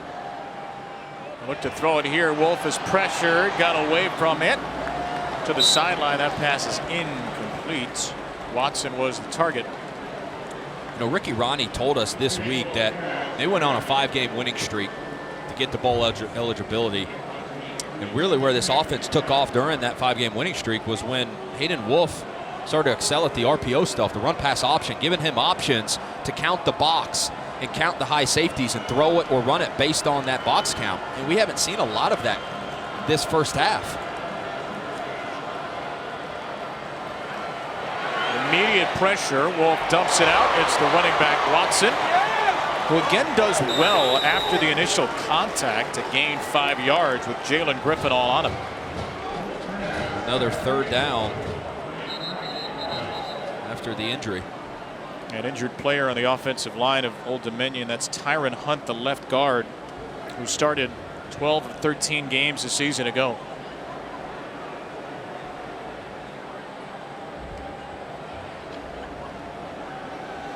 So an offensive lineman that had the same starting 5-8 of the final 9 games last year.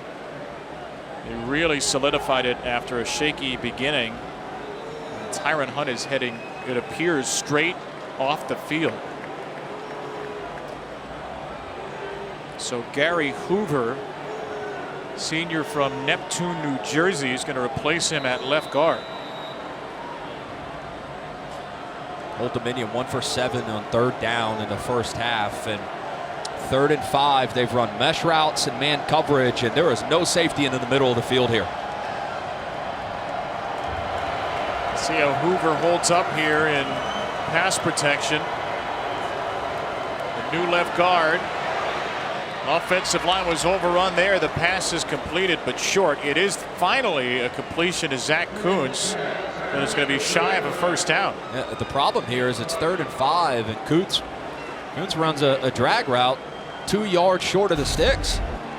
You have to understand where what the necessary depth is to get a first down, and he should push up another step and then come across the field, which would allow him to, when he catches it, at least when he catches it, it'd be a first down past the sticks. Is that more on him than the quarterback? That's then? on him, yeah. Sear Peoples had the coverage. Ethan Dwayne had a busy first half. Low punt. Again takes an Old Dominion bounce. And it is out of bounds inside the 30. Punt of 48 yards. They haven't always looked pretty, but they've been effective for the Australian punter Ethan Dwayne. See what Tyler Bowen does and the amount of confidence that he continues to put in Grant Wells after 2 interceptions in the first half. It's always interesting to see how the quarterback responds after throwing a couple interceptions, but also the play caller. Does the play caller continue to call the game in a way in which he trusts the quarterback?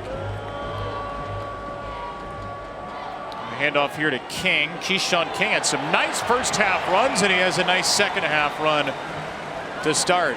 Out across the 40 for 15. As a play caller, how much do you have to love a guy like Keyshawn King, who just makes the free guy miss? How many jump cuts here? How many Old Dominion blue jerseys do you see in there throwing an arm and throwing a body trying to bring him down? And the redshirt junior out of Orange Park, Florida, making his presence felt in this running back room. With some banged up backs, he's taken the lead. And he'll take it again. King through the center for 3.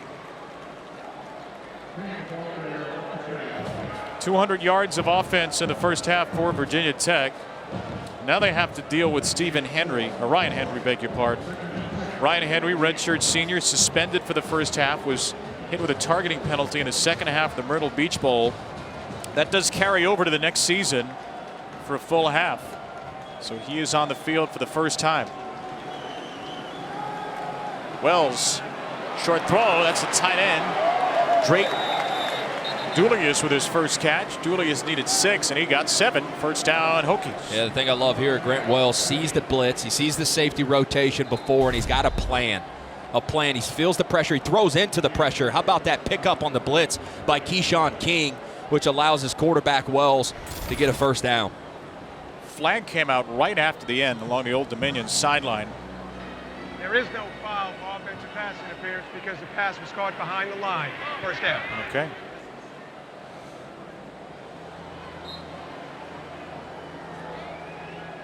Cleared up by Wayne Winkler.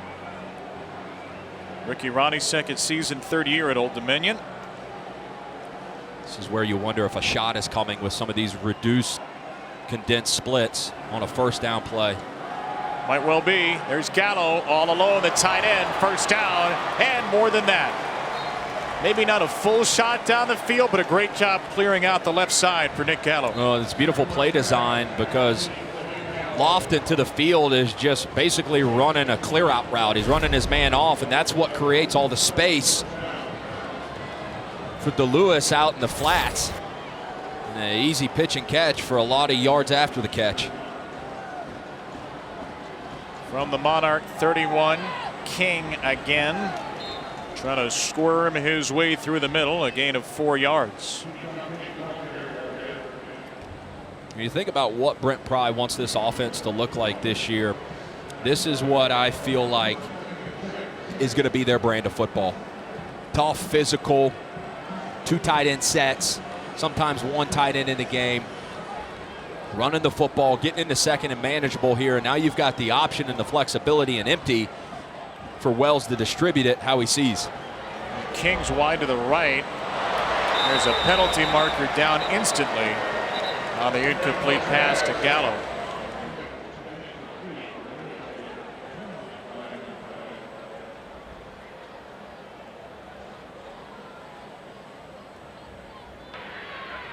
Illegal motion, offense number 13, went in motion from the line of scrimmage. 5-yard penalty, still first down. Illegal shift here, guy moving. His receiver's got to be set for at least a full second before the ball snapped.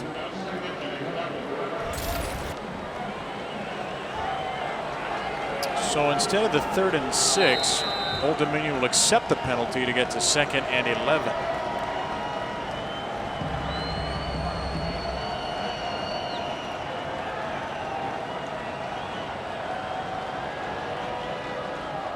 Handoff for King again. Nowhere to run. Jalen Holston this time, beg your pardon, was the running back, and he was crunched. Henderson was there in the backfield.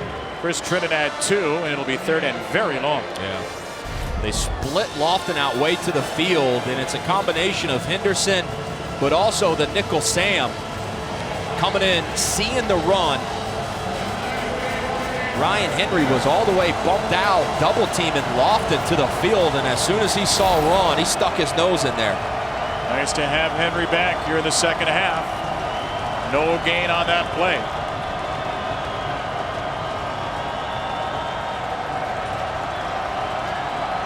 Play clock's running down and ran out. Play of game, offense, 5-yard penalty, still third down. It's officially 8 penalties against Virginia Tech. Brent Wells at the line of scrimmage using a fake snap count. What he was trying to do is see this rotation, using a little snap count manipulation, but he didn't realize that the play clock was under 5. And that's just a byproduct of a quarterback who will learn on the job as he plays in louder environments like this.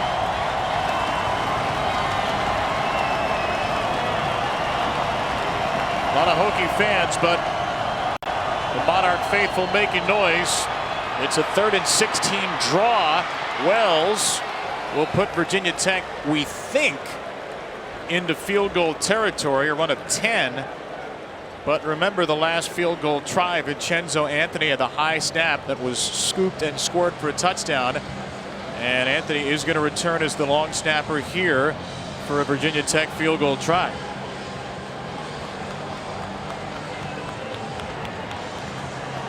It'll be Moore to hold and Ross to kick.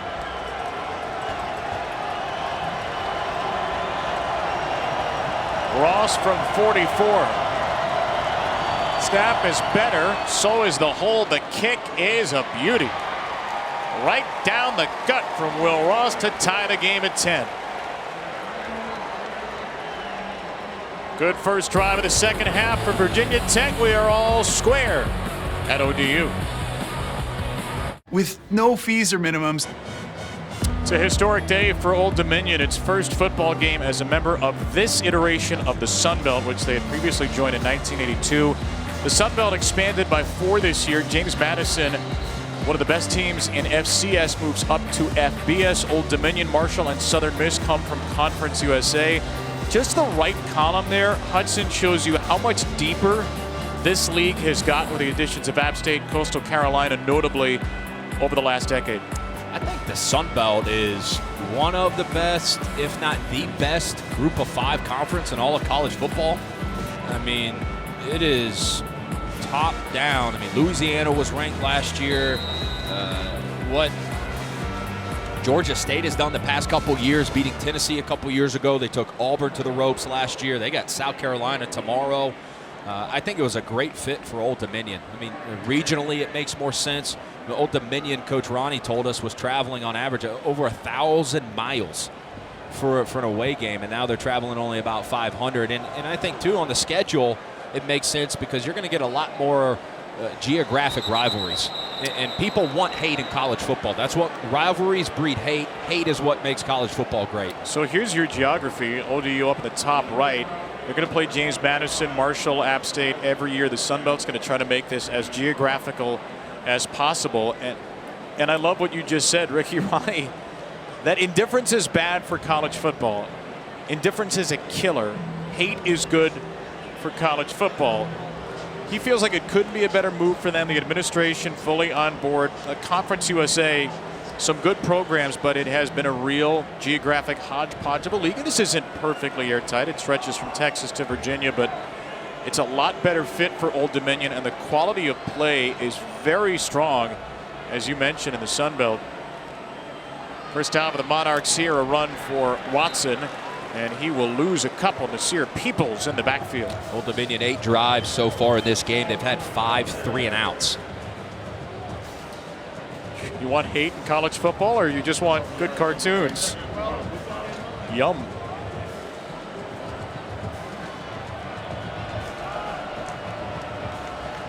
Poor Hokie never had a chance. Second down and 12 for Wolf. As Old Dominion tries to find a spark, just 3 points on offense on the night. Wolf, straight drop, up for grabs, incomplete, contact there, no penalty flag. He was looking for Zach Kuntz, and Shamari Connor, the honorable mention All-ACC safety, was on him. Now, Wolf leaves this ball a little inside, throwing it to his big target, Kuntz, at 6'8". And it's just too, as big as his wingspan is, when you leave that ball inside and you don't give him a chance, it's hard for him to make the play. But Shamari Connor, who decided to come back for his senior year, the secondary of this Virginia Tech defense is the strength. Good no call for you there? Yeah, good no call. Old Dominion just 1 for 8 on third down. A long way to go for Wolf on the run. It is nearly intercepted. Dorian Strong was on it. Well, Dorian Strong comes off the route. He's actually covering the post route to the field, and he comes off as he feels that out route break off, and he reads it perfectly. He reacts on a dime, and it hits him right in the chest, and it should have been an interception. Again, Dorian Strong, Shamari Connor, I think this secondary of Virginia Tech is going to cause opposing offenses a lot of problems this year. Wolf is 8 for 19 for 45 yards. Higher punt here from Dwayne, and he spins it beautifully. That was touched up, maybe. Old Dominion tried to let it go, and they did touch it up at the 20. It's a punt of 57 yards for the freshman from Australia, Ethan Dwayne. It's turned into a special teams battle. Sometimes that happens on week 1. That's your best unit. The only college football matchup on Sunday night before the NFL gets going next week is the All-State Louisiana Kickoff, part of Xfinity Kickoff Week. Florida State against Brian Kelly's LSU Tigers at Caesars Superdome in New Orleans, 7:30 Eastern, ABC, and the ESPN app. It feels at this point in the game, the team to land the first big shot, first big explosive play, could be the team that delivers the first big punch. Wells down the field here. That's a shot. Dawan Lofton for a first down. Yeah. Pickup of 16 on that throw. What a throw. When you talk about the arm talent, this is what we talked about. When you evaluate the tape of Wells, the first thing that pops off, he can make any throw. That time rolling out to his non-dominant side, can't really step into a throw, and he just flicks it out there. A transfer from Marshall in his Virginia Tech debut. 5,623 yards, 2 years with the Thundering Herd. And a handoff here for Keyshawn King. So when you talk big plays, it's a little bit of a different feeling now for Virginia Tech. They didn't have that under Braxton Burmeister last season. 1 touchdown on 40-yard air throws the last 2 years. Wells by his lonesome at 5. Yeah, what's unique about Wells is as the ball travels further down the field, he actually becomes more accurate. And you don't see that a lot with quarterbacks. And this day and age in college football, you have to be able to create explosive plays. And an explosive play in the passing game is 20 yards or more. Second down, screen play. Old Dominion's all over it. Gallo had the play. It's a loss of 2 on a quick wrap-up from Sean Asbury, the Boston College transfer. Trying to run a little bit of a naked boot, get the tight end out in the flat, which they've had some success with, but Old Dominion has made nice adjustments in the second half, covering the flats. And here Virginia Tech finds themselves again in a 3rd and long situation. Last time Old Dominion decided to rush 3. They've shown a 3-man front here with 2 linebackers, 3 safeties in the middle of the field. Let's see if they play drop 8. They do drop 8, and Wells drops it long. Gallo was the target. Would have been shy of a first down anyway. Old Dominion holds. There's not a lot of routes that you can draw on the whiteboard for 3rd and 12, 3rd and 13. There's just not, especially when the defense is playing 8 guys in zone coverage and they're dropping the spots and they're just reading the eyes of the quarterback. And really the answer there is a check down, and you just kind of have to punt. Maybe you'll find a tight window you can rip it into, but statistically, when you're living in 3rd and long, there just aren't a lot of plays that you can draw up. Isaiah Page at his own 20. Puntapalooza continues with more. Fair catch made by Page. And we turn the page with 6:04 to go in the 3rd. 10-10 in the opener in Norfolk.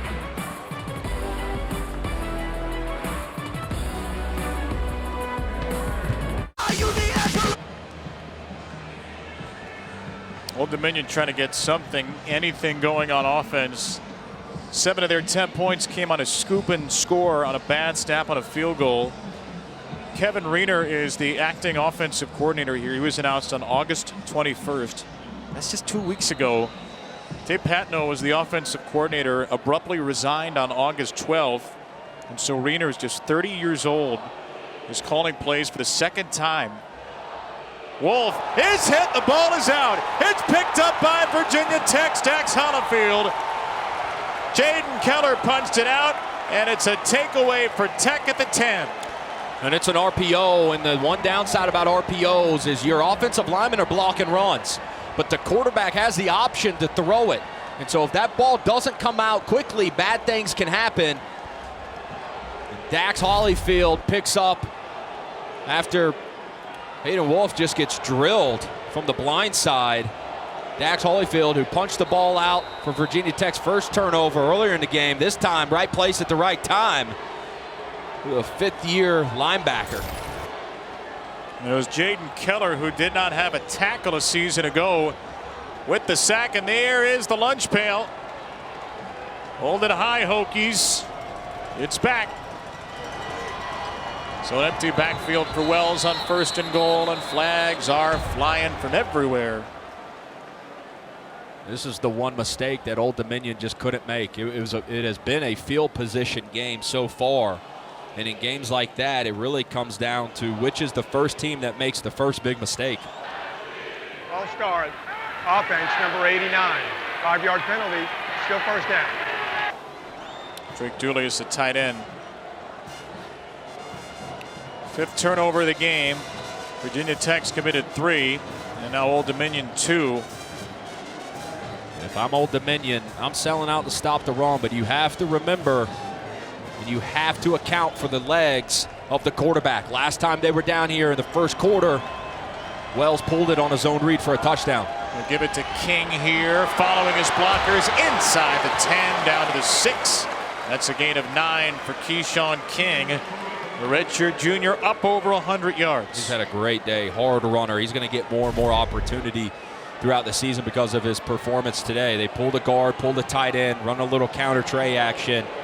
And we knew coming in, because of the absence of Thomas and the banged upness of Holston, that he was going to get a shot.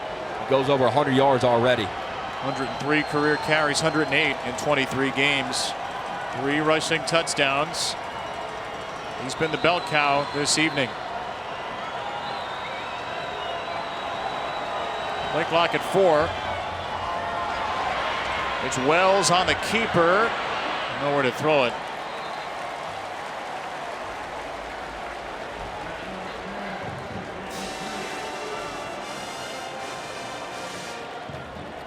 So what now, Hudson Mason?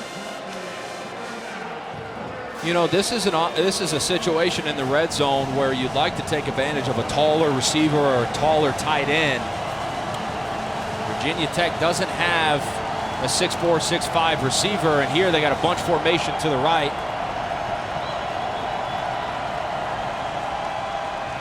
He'll look to the right. He'll throw to the right. It's King all alone for a Hokies touchdown.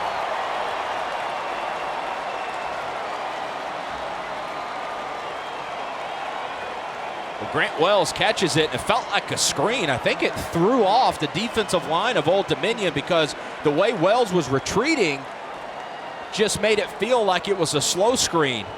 He whips his eyes back around to the right, and Keyshawn King was absolutely, totally uncovered out in the flat. Second career receiving touchdown for King, who had the big 9-yard run to get the Hokies to the 6. And the touchdown catch to end it. Extra point sliced through by Ross. A modest 10-play drive after the forced fumble from Jaden Keller and the recovered fumble from Dax Hollifield to set up the touchdown for Tech. It's the defense that led to the short field and the opportunity here to score 7 points. But see, it feels like a slow screen the way that Grant Wells looked to the left. But the thing is no offensive linemen are out in front, so it's not a slow screen. It just totally confused the defense of Old Dominion.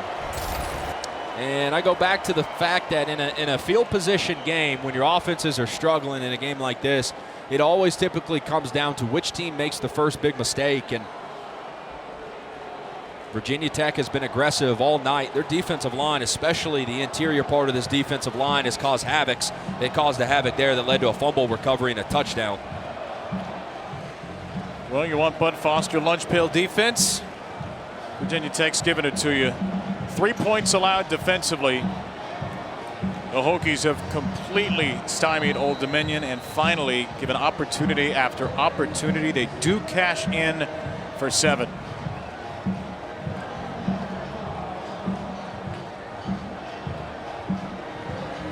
I think if we were wondering about identity and what the identity would be under Brent Pry, so far the defensive identity is right what Brent Pry wanted it to be. Game 1, yes. Tougher competition ahead, yes. But a good start on that side of the ball as James is wrestled down to the 21.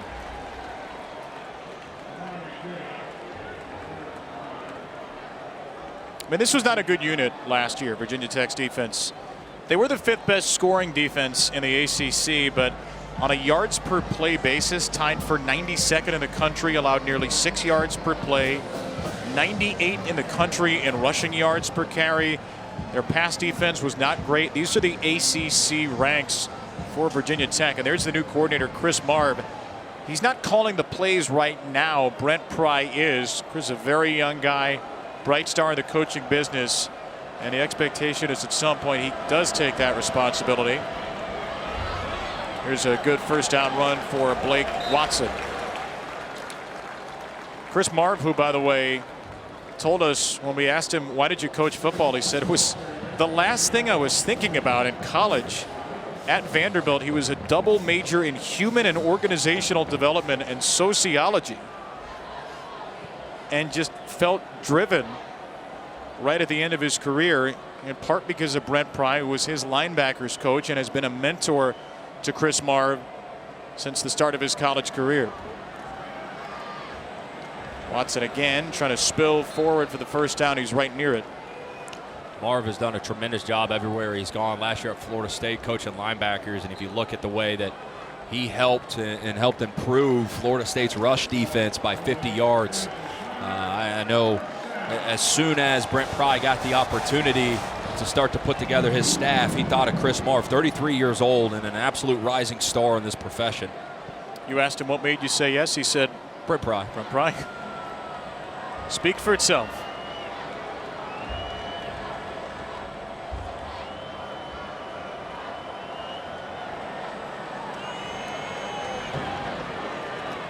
Third straight touch for Watson.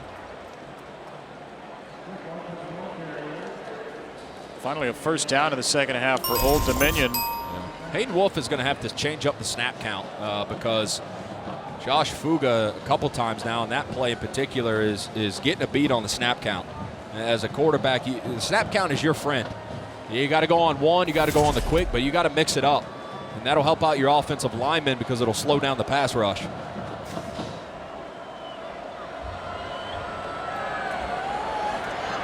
Wolf will take a shot into all kinds of coverage off the hands of Keontae Jenkins. That was triple covered. Hayden Wolf should not have thrown this. Really gets a pretty good clean pocket, and that is quadruple covered. Quarterback's all about decision making, and it's about placement and accuracy. And, you know, to thrive at this level and against a really good secondary at Virginia Tech, you got to have professional accuracy and ball placement, but you also got to make good decisions. He's got his left guard back in there, Tyron Hunt, for this set of downs. How many will the Hokies bring? They back off. They only rush 3. They get near Wolf anyway. He has to make a play on the run, and he will not. A 3-man rush was more than enough for Virginia Tech, which gave up 1 first down but will force another punt. Yeah, this time it's Pollard. A couple plays ago it was Fuga. This time it's Pollard. It's been the interior defensive linemen that again have been getting a beat on the snap count. And you see Pollard splits a triple team from the 2 linemen and the running back, and he's just been given absolute havoc to the pocket presence of Hayden Wolf. High punt for Dwayne. No fair catch signal made by DJ Harvey, and Harvey will cut it to the sideline and get something out of this, but 2 flags are thrown. A punt of 44, return of 19, that will be negated.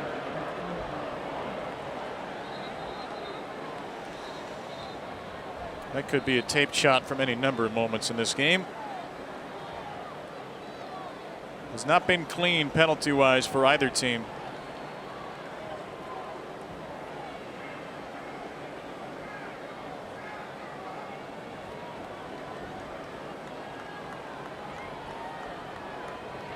During the return, illegal block in the back, receiving team number 40. 10-yard penalty, first down.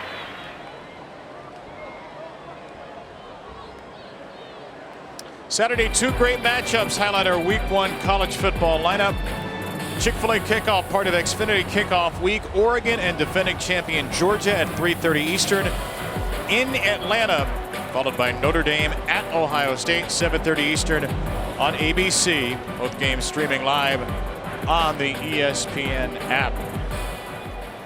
On the eve of the first true Saturday in college football, we had Week 0 last week to whet the appetite. Backyard brawl, Purdue, Penn State yesterday. It's a juicy meal tomorrow on a first down play. D.V. Harris is in the backfield for Old Dominion to trip up Chance Black. D.V. Harris, 2.5 sacks last year, 5 tackles for loss. Really active in the run game, and this time he gets a good jump on the tight end for Virginia Tech.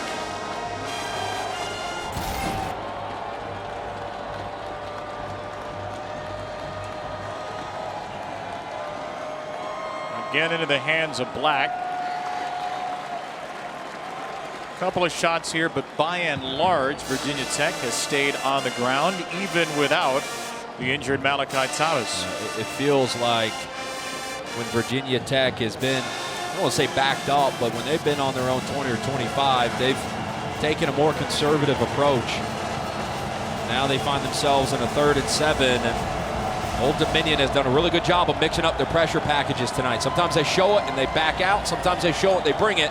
This time they're showing it again. Let's see as Wells checks, if they check.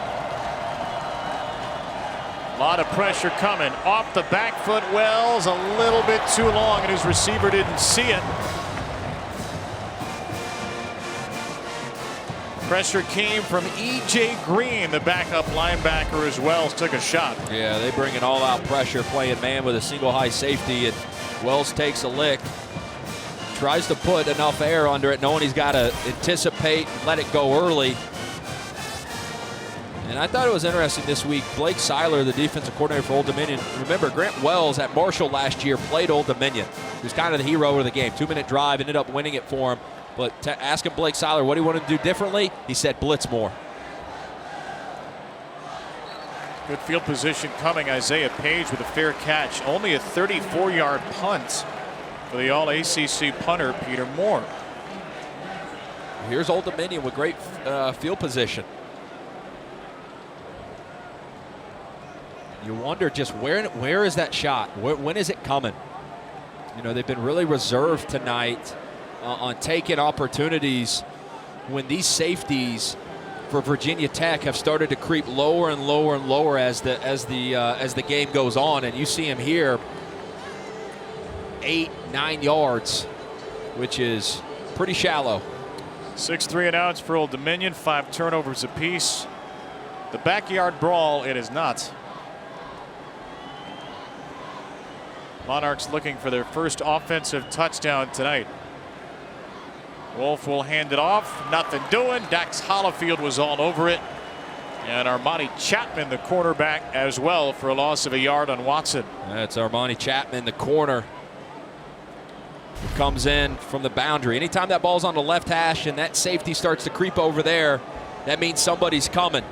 And a perfect timed blitz and a perfect time call to run that type of blitz by Brent Pry. Breon Murray, the other corner at that side, suspended. They felt like Chapman was trending in the direction to start anyway.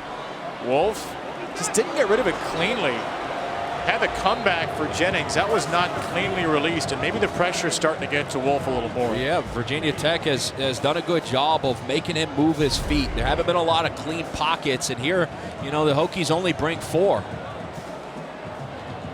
And that's a clean pocket. You have to make that throw. That's as clean of a pocket as you're going to get in college football.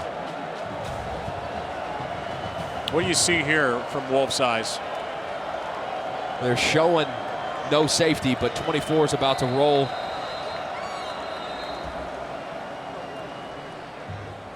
And Virginia Tech calls a timeout. Virginia Tech, they're first. It'll be 30 seconds. So Brent Pry didn't like what he was seeing there.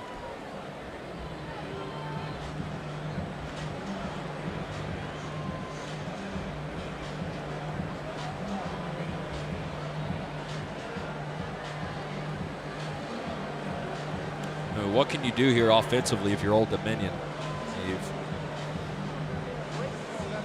When you have taken pure straight dropbacks and tried to throw the ball downfield, you know, your quarterback has gotten hit. You really hadn't had enough time to really allow deeper routes to develop down the field. Guys like Norrell Pollard and Josh Fuga and Jalen Griffin have been living in the backfield all night. You max protect. If you max protect and you keep 7 in, then you know you're giving up a guy running a route. So I feel like what you're saying right now out loud is probably what's spinning around Kevin Riener's mind, as Hayden Wolf has gone 8 of 22 in this game, and it feels like no matter what they've done, they haven't found the answer. There haven't been a lot of easy completions for Wolf tonight. You know, and I think that's one thing when they watch the tape again, whether they win or lose, for Coach Riener will be a learning moment. Is we've got these really athletic receivers, big, tall tight ends. There's ways to get creative and allow them to catch the ball on screens or catch it more in space with separation to make a guy miss. 3rd and 11 is hard, no matter if you're calling plays for the first time or you've been calling plays for 30 years. 3rd and 11, rush of 4. Wolf will throw it. Pass is complete. Couple of yards shy of a first down. Jennings on the comeback route, and on 4th and 2 at the 44. Got to go for this, right?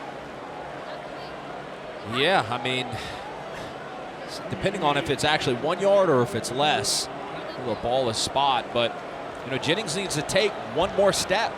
Again, knowing where the chains are, really 2 more steps. This isn't 4th and 1. This is a long 4th and 2.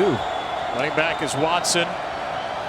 15 seconds in the quarter. Wolf lobs it up for Jennings. Lot of contact there. Flags are flying from every direction. Nasir Peoples had the coverage, and it was a little too much.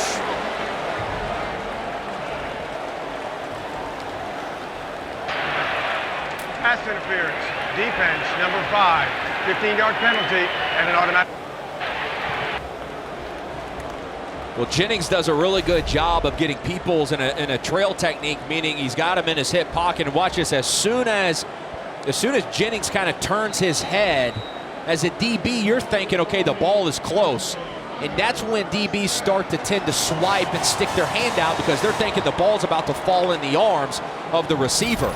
It's a great job of Jennings of turning his eyes and his head around because the ball wasn't as close as it really perceived to be. A penalty to bail out Old Dominion and keep the Monarchs drive alive. But Virginia Tech has been so good defensively in this game. They've allowed just 3 points defensively in the first game of the Brent Pry era.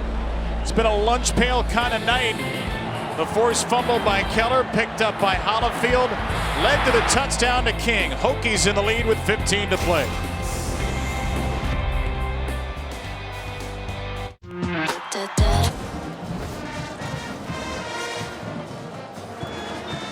Back to SB Ballard Stadium in Norfolk.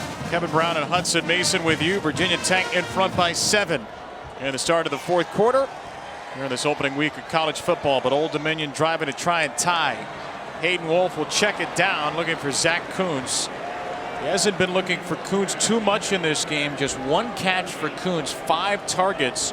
And Jalen Griffin had the coverage there on the 6'8 tight end. Yeah, Brent Pry's game plan has completely eliminated the big tight end who was 2nd in the country last year with 73 receptions, and really has eliminated Ali Jennings as well, the 2 pass catches and 2 biggest targets for this Monarchs offense. Armani Chapman is assigned to Kuntz at the top of the formation. 3rd down. Kuntz is underneath. He slipped free. He's got a first down. It's really one of the best reps tonight from a pure progression standpoint and getting to the backside of a progression by Hayden Wolf. Eyes on the right side of the field. His 1st and 2nd read weren't there, and he comes back over the ball and finds his big tight end. From the 17, Watson. Hard charging for 2. Let's go back to that 3rd down play. Yeah, watch Hayden Wolf's eyes. Right, they start on the right side, but Kuntz is on the left, and that's something that as he gets more reps in this offense and he gets more time with his new offensive coordinator, Coach Reiner, he'll get more comfortable with getting through his reads. But it was a big time pickup on 3rd down. Kuntz to the right on 2nd down and 7.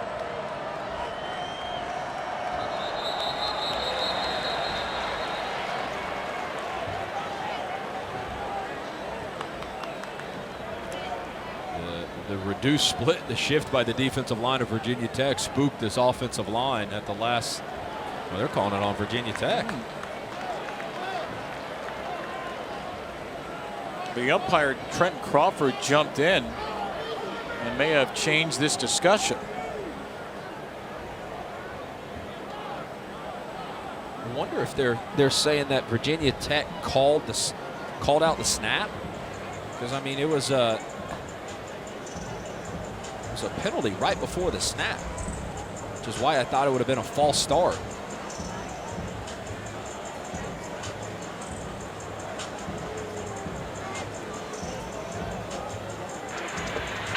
Delay of game Defense, number 4, for disconcerting signals, calling the offensive skate. 5-yard penalty. Let's go second down. So we got some of that. You were right on that, Hudson. That was a delay of game on number 4, Dax Hollifield, for the signals. Yeah. The weird part is they said for signals. As this defensive line reduces, it's hard to know unless you're out there. But look at Dax's reaction. I mean, they essentially called him for calling out the offensive snap count, but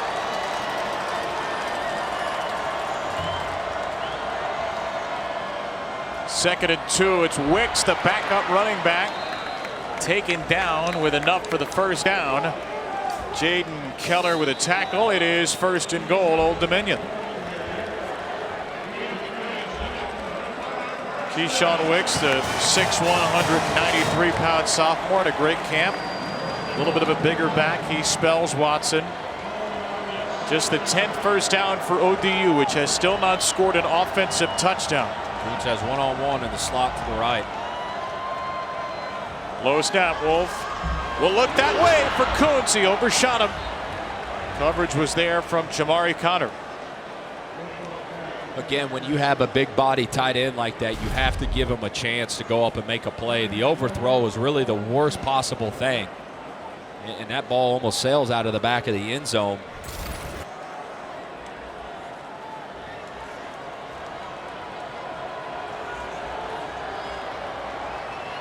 Tenth play of this drive coming. It'll be a run to Wicks, swimming his way, keeping his balance across the 5, worming down to the 3. Hollifield made the stop. Yeah, it's been like a battle between Dax playing that middle linebacker position and the running backs for Old Dominion that have been really patient. He almost kind of squirted this one out, but Holyfield was right there to make the tackle. You know, big third down and goal here from about the 3-yard line. 8 tackles for Hollifield, the 6th leading tackler in the ACC a year ago. Where do the Monarchs go on 3rd and goal? Wolf looking for Kuntz. It's incomplete. Coverage by Connor. He went for the 6'8" tight end again.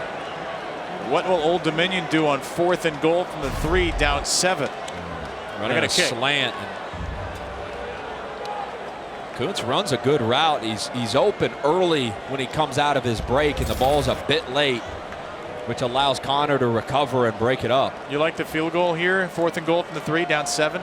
I think it's the right call. Early in the 4th quarter, I think it's the right call. Ethan Sanchez from 20. It's 17-13. 6 points offensively for Old Dominion. A long drive ends in just 3.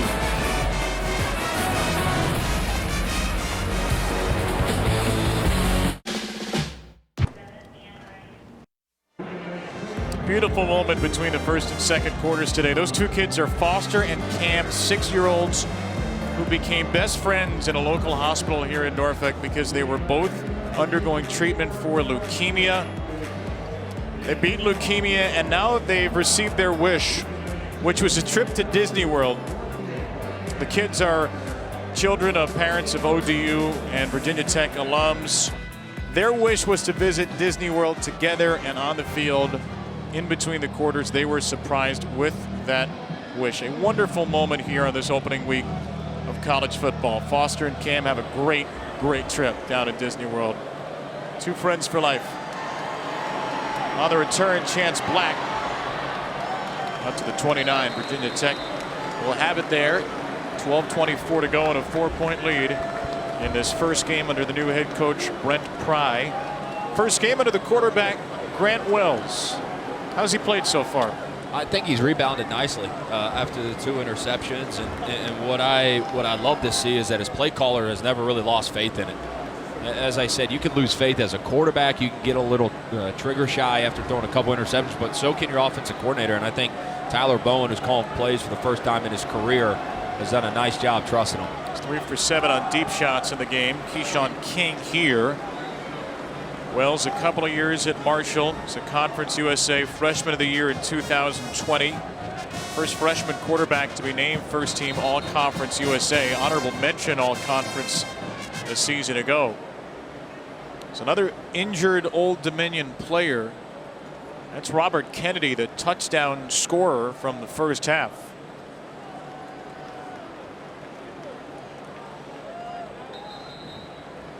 We'll step aside in Norfolk here in the fourth.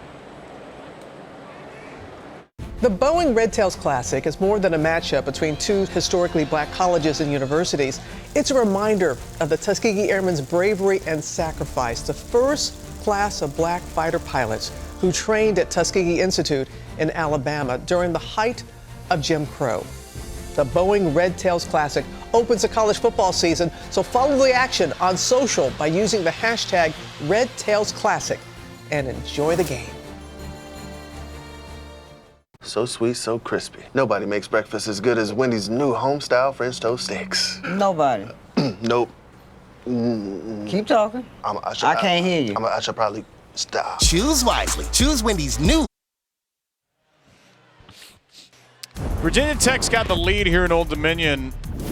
It's 4. It certainly could be more. The Hokies have had some notable miscues tonight. Yeah, it's looked like a typical week one matchup for both teams. Interceptions, 2 in the first half for Virginia Tech.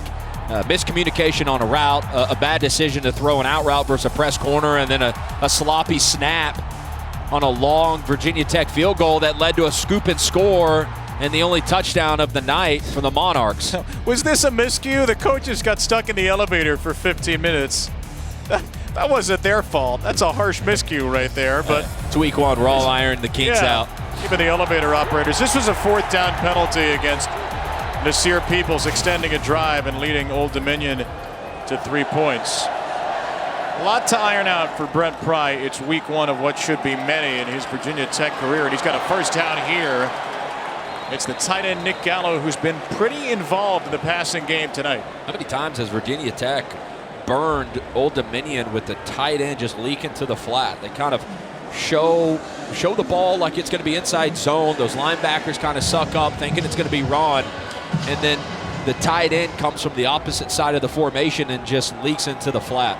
Gallo, the leading receiver in the game, 6 catches for 46, had 25 catches in 35 games coming in. Younger brother of former Tech offensive lineman Eric.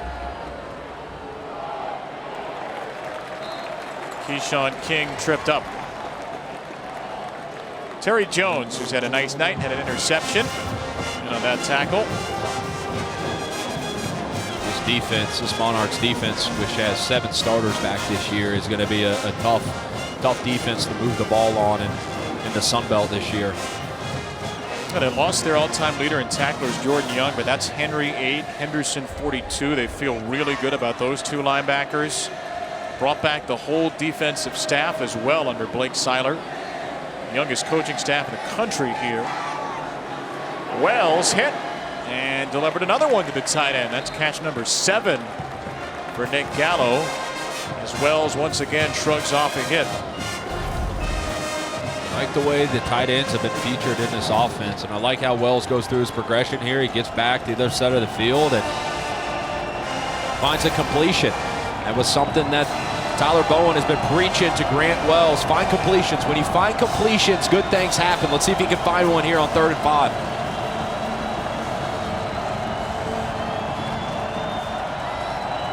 First down line is just across the 47. That's not going to be a fumble recovery. Illegal snap. Offense number 55. 5-yard penalty. Still 3rd down. Johnny Jordan hit for his 2nd penalty. 13 against Virginia Tech. Now what happened there is Grant Wells is trying to either change the protection or change something. And remember, your offensive line can't see you, right? And so they're a little bit on edge.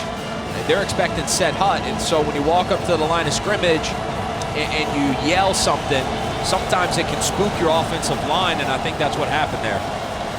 There have been some snafus for Virginia Tech tonight.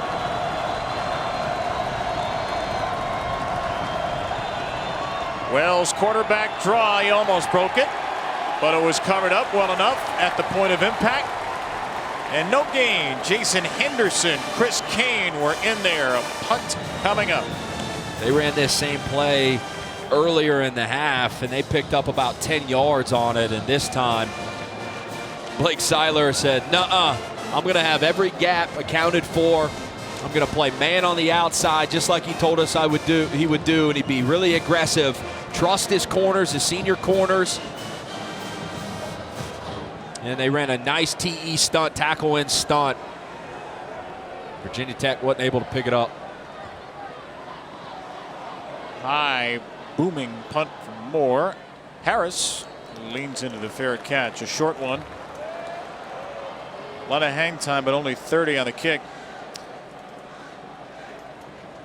Our next UFC Fight Night tomorrow from Paris. Heavyweight main event. Former interim champ Cyril Gane takes on Tai Tuivasa, who's on a 5-fight knockout streak. Plus Robert Whitaker squares off against Marvin Vettori in the middleweight co-main. Prelim start at noon Eastern, followed by the main card at 3 Eastern on ESPN Plus in English and Spanish. Go to ESPNplus.com or download the ESPN app to watch.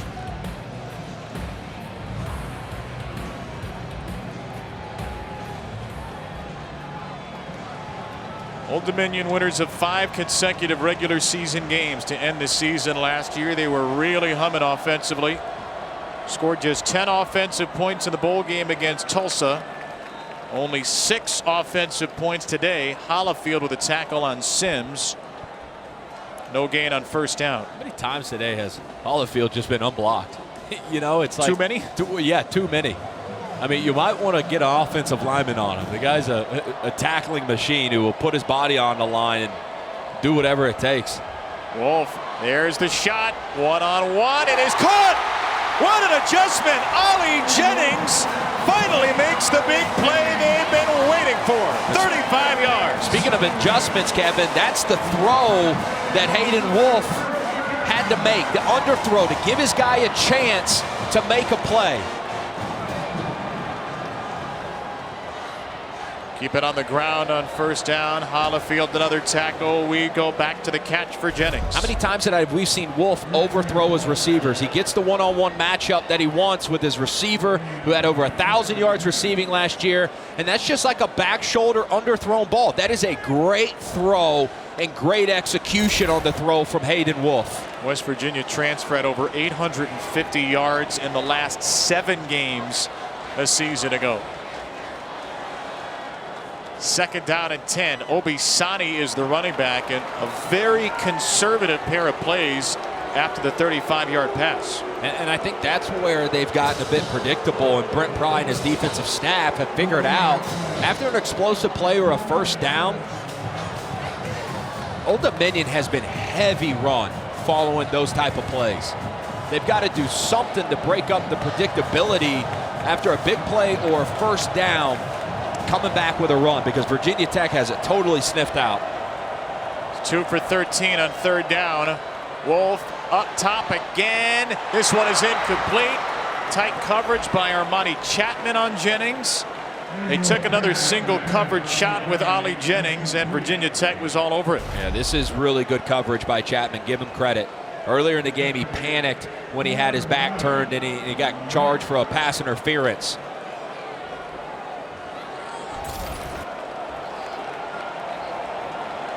Fourth and 11, the offense is still out there. I wonder if we would get a quarterback punt here. Kuntz alone to the left. Nope. Wolf's going to throw it. Needs 11. Incomplete.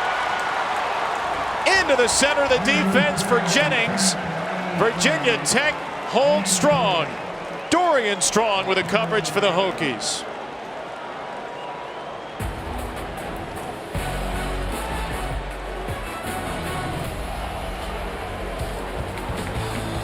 A fourth down stand for Virginia Tech. They've allowed just 6 points defensively in the first game of the Brent Pry era.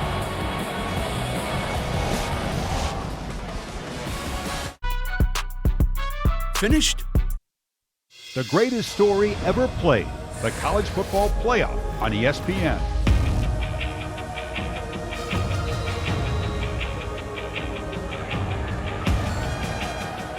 Virginia Tech's first game under Brent Pry, Old Dominion's first game in the Sun Belt. It's still up for grabs. The Hokies have control of the steering wheel after a 4th down stop. Under 7 minutes to play in this 4th quarter. Grant Wells, a touchdown pass, a touchdown run in his Hokie debut, and a handoff here, a broken tackle, and a nice open field tackle made on Keyshawn King. That was Taj Rael, the backup safety, to hold King to a yard. Tell you what, the one positive coming out tonight for Virginia Tech has been Keyshawn King. 117 yards total is what he rushed for last year. He went over 100 tonight alone. And with some guys that are still TBD in that running back room, like Holston and Malachi Thomas, I think they've found them another running back. Wells will look his way again. He has broken so many tackles tonight, King. That play should have been stopped for just a couple of yards. Instead, it's a slithery first down. I mean, you could put a teach tape together tonight alone on breaking tackles and being slippery in space. I mean, he's just been doing this all night. Guys just bounce off of him. The body control, the elusiveness. Had some sporadic opportunities in his career, nothing more. Redshirt junior from Orange Park, Florida. Tackled by Jason Henderson, who has 13. But King has been the man. Malachi Thomas in a walking boot. Jalen Holston, a 6-year senior, listed first on the depth chart, has played a little bit. He hasn't shown the explosiveness that King has. And frankly, we went into this game not knowing what skill position players would step up for Virginia Tech. We have an answer now at running back. Holston replaces him for a 2nd and 9. Clock ticking toward 5 minutes. Holston will take it. Through the middle, gets about 1.5 yards.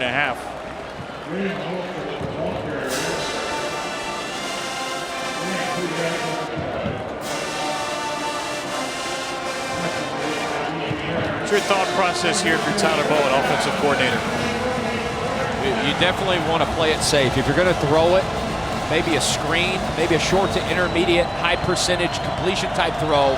But if you're the quarterback, Grant Wells, and nothing's open, it's not the end of the world to take a sack here. You certainly just cannot put the ball in harm's way. 2 interceptions tonight. Wells here, first down throw inside the 40. He hit day one Lofton. Down to the 38, he got 9 yards. You see the aggressiveness from Tyler Bowen when they've got the Monarchs on the ropes. He's going for it. He's going for the jugular. Comeback route versus soft corner is a great play call.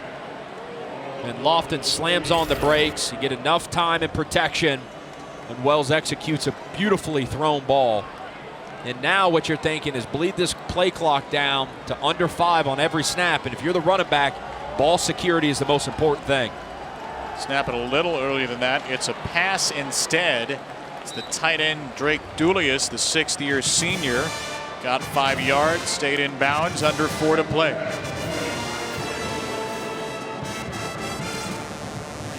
Just don't get the sense that this is going to be a big air it out kind of team. We've seen some faster tempo today, but they have started to win with their physicality. I agree with you.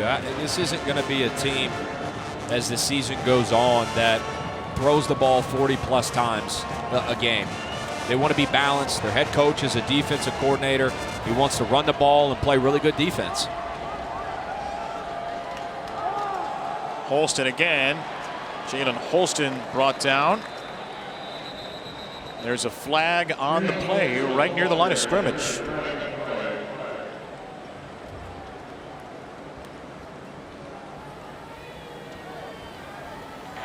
Illegal formation. The offense had more than 4 players in the backfield. 5-yard penalty. Replay 2nd down. That is the 100th penalty yard at the end of that. 14 penalties for Virginia Tech. And it's such a dumb, self-inflicted penalty that's just going to drive Coach Pry crazy. The clock was running. You've got momentum. And that's just a matter of not communicating and not understanding how many guys should be in the backfield and how many guys should be on the line of scrimmage. Stop the clock with 3:12. Wells will run it. Wells goes down. hung onto the ball, but that was all he did. A stoppage with 3:06 to go. Old Dominion with a couple of timeouts, and they will use their first of 3. This was a design quarterback run with an option to throw the ball to the perimeter on an RPO. If it was going to be thrown, it had to be thrown immediately. Remember, offensive linemen can't be more than 3.5 yards down the field when the ball is thrown. Otherwise, that's an illegal man downfield. So it was a design quarterback draw, and Coach Ronnie decides to burn a timeout, still 2 in his back pocket, and 3rd and 13 here. We saw them go for it on the last 3rd down. We're on a comeback route past the sticks. I'd be shocked if they're just as aggressive in this 3rd and long situation.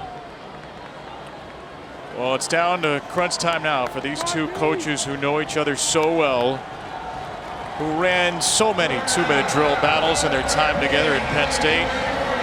Their time at Vanderbilt with James Franklin before that. Brent Pry, the defensive coordinator of the Nittany Lions.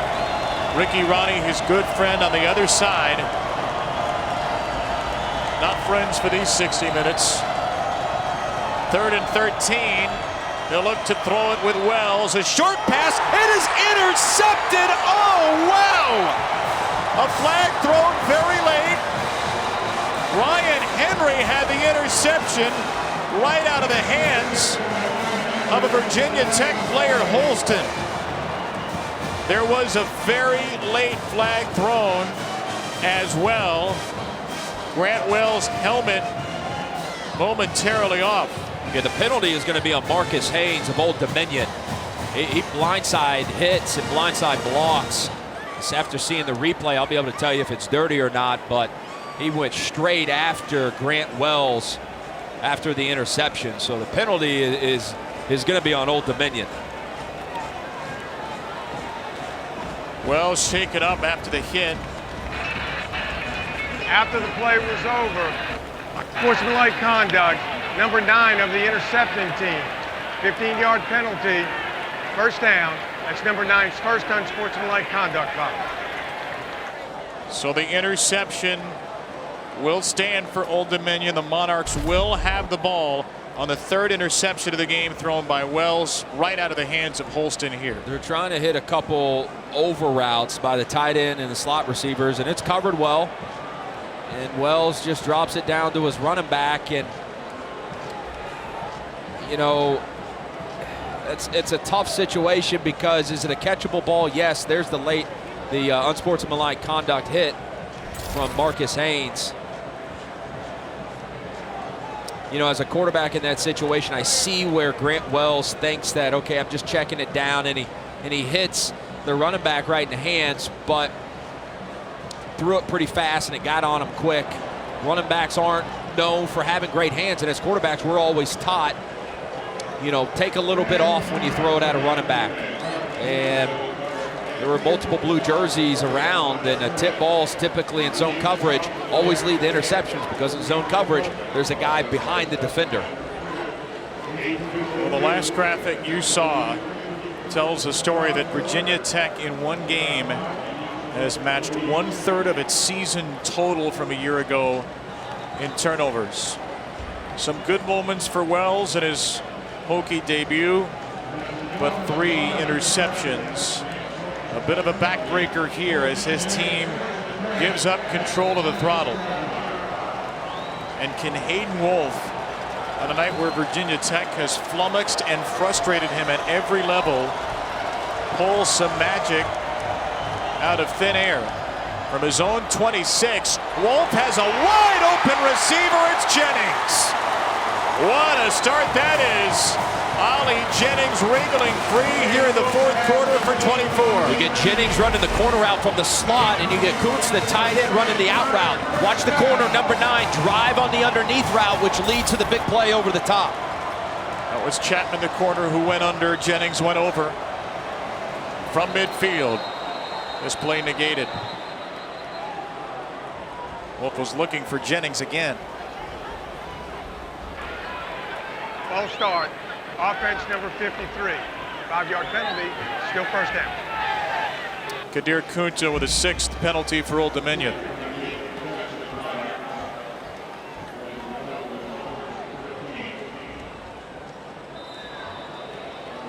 just feels like a game that Old Dominion should have no business being in, and yet Virginia Tech has handed them chances, and they, to their credit, have been opportunistic defensively.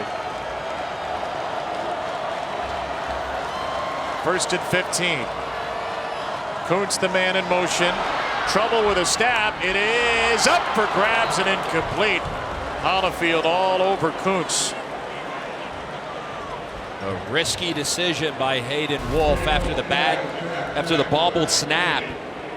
A low snap, bad snap, excuse me. Picks it up and throws it behind. Holyfield gets his hands on it, and Keontae Jenkins slips in the middle of the field. Otherwise, it would have been a pick.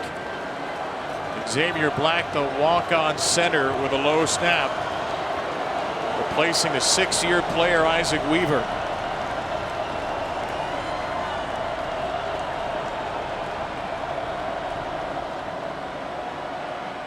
Second down, a long throw to get 5 yards. Jordan Blythe back to midfield to the original line of scrimmage. 2 minutes and 11 seconds remaining in a 4-point game. If you're Kevin Riener of Old Dominion, you have to look at this as 2-down territory. The young offensive coordinator calling plays for the first time. You have 2 downs to get it. You don't have to pick it all up in 1 down. Kuntz is used as a blocker. Wolf is going to run it. He typically doesn't do that. He took a big hit. The ball came free. It is picked up by Virginia Tech. It appears the Hokies think they have it. It is Virginia Tech ball. The question now, was Hayden Wolf down before that ball popped out? Jalen Stroman was in there for the Hokies. He popped it loose. With 1:46 to go, is it turnover, or was the quarterback Wolf down? It was a great play. Wolf, nothing's open, steps up. Look at this little pump fake right there. Buys him an extra 5 yards, and his knee is down. No question. No question about it.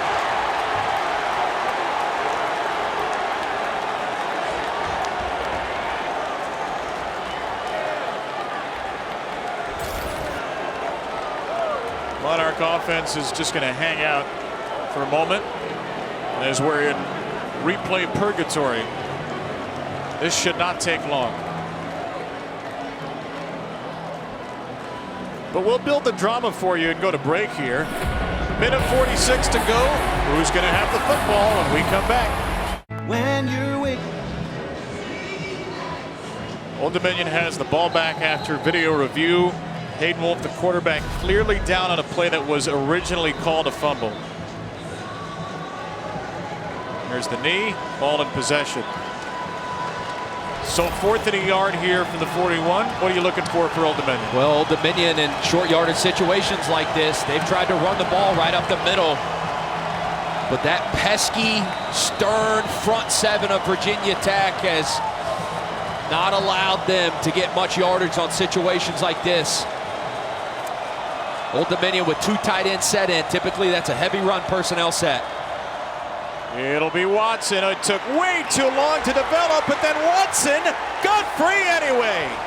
That play was DOA, and Blake Watson breaks another tackle to keep the game alive. I mean, there is nothing there. Look at the log jam there. How in the world does Blake Watson turn that into a positive gain? Needed 1, got 2. From the 39, Wolf looking for a lot of it. He threw it short. Incomplete down near the 10. Ollie Jennings was the target. I mean, from here, I thought Hayden Wolf pulled it on the zone read because Blake Watson was going the opposite direction. Turns out he actually had the ball, and he just kept his legs going, his legs churning, and that's the hard runner that he is. Over 215 carries for him last year, which was a program record, and they've turned to him in big moments again tonight, and it's paid off. Virginia Tech really struggled on 4th down defense a year ago. They allow a big one here. 1:16 and 2 timeouts for the Monarchs. Wolf off his back foot, up for grabs. It is caught down to the 1-yard line. Ollie Jennings. The flags are out as well. Dorian Strong in the coverage. This penalty will quite obviously be declined, and it should be first and goal at the 1. Well, Hayden Wolf gets hit as he's releasing the ball. And the ball does not come out cleanly whatsoever. But time and time again, you see underthrown balls work out because the receiver can see it when it's underthrown and the DB can't. Yeah, Wolf totally hit as he's throwing, cleanly hit, can't really step in and finish his throw, which is why the ball kind of floats in the air. And Dorian Strong sees it. He just can't quite slam on the brakes quick enough to make a play. And the past 2 deep ball throws for Hayden Wolf have been underthrows. The back shoulder ball earlier in the drive to Ollie Jennings, which resulted in a big play, and then another underthrow ball there. Tywan Garbutt, one of the defensive ends, was down for a long time, just left injured, which means Virginia Tech will be a little less stout on the front line after an amazing catch by Jennings. A first half where he was blanketed. 1 catch and he lost a fumble after it. But the all-conference first-team Sunbelt pick has stepped up with 1 big play after another here in the second. What a game it's been for Old Dominion for both teams. I mean, Old Dominion has really just struggled offensively and struggled to generate explosive plays. And then all of a sudden on this last drive, when you had to have it, Hayden Wolf has stepped up big, but so has Ollie Jennings.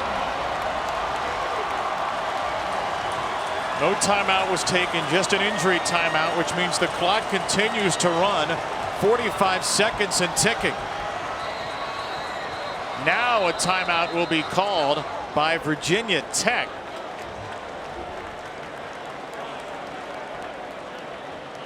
A lot of time bled off there as compared to if Brent Pry had called the timeout in the first place. 41 seconds as the Hokies use timeout number 2, and Ricky Ronnie, red-faced, will walk away from his Old Dominion huddle. He is fired up. What a program win this would be. You think that guy cares? You think that guy's passionate about what he does? Look at him. He wants it. He and Brent Pry, along with James Franklin, helped rebuild Penn State into one of the nation's elite programs. Ricky Ronnie took this job, took over a team that didn't play a season in 2020. 643 days without a game, started 1-6 a year ago. Some way, somehow, they scrambled to get to a bowl game, winning 5 in a row, and now they are trying to take down a Power 5 opponent in Virginia Tech for the second time. First and goal for the 1. It is Watson. Watson is hit. Watson falls forward. Is he in? He sure is. Touchdown, Old Dominion. Blake Watson breaks the plane.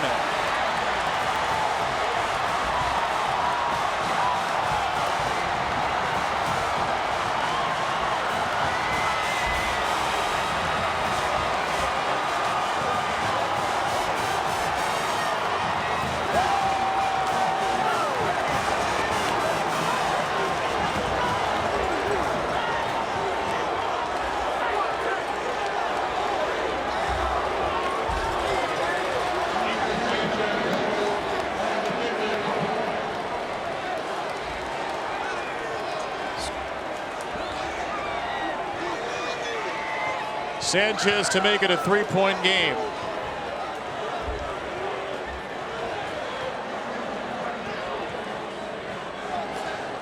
Couldn't hear the microphone there of Wayne Winkler, but it appears we will have a review as to whether or not Watson did break the plane.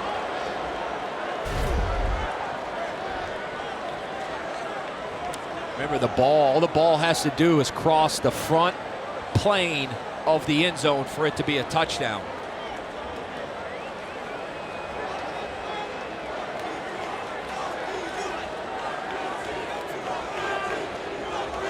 That's going to be hard to tell from that angle. The best angle is going to be from down the line. This angle right here. Originally gets hit and knocked backwards, but again, just keeps driving his feet. And you're looking for that ball. I don't think it's in. And it is hard to tell. So many bodies, so much traffic in there. Creates a blurry picture.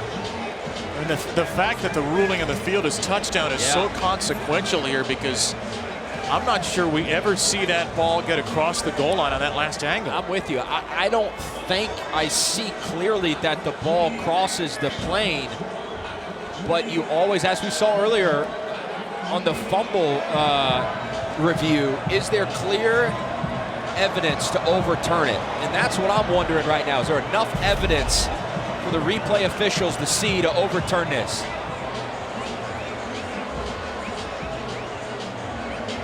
Not from that angle.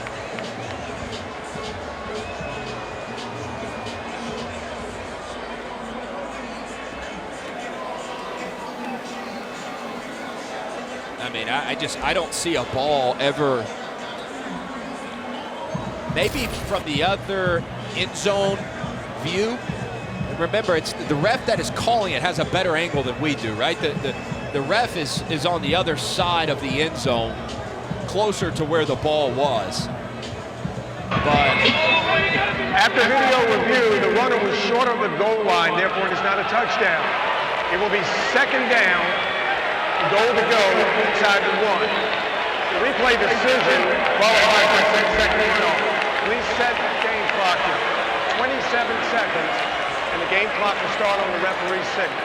Now, 27 seconds on the game clock, please.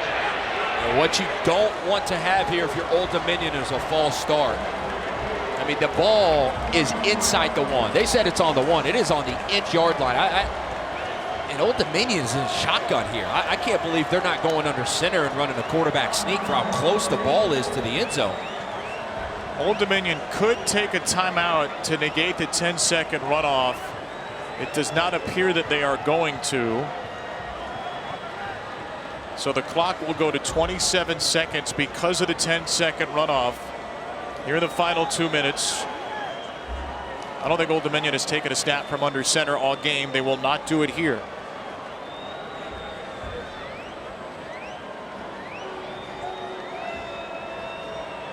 Ricky Ronnie can barely watch.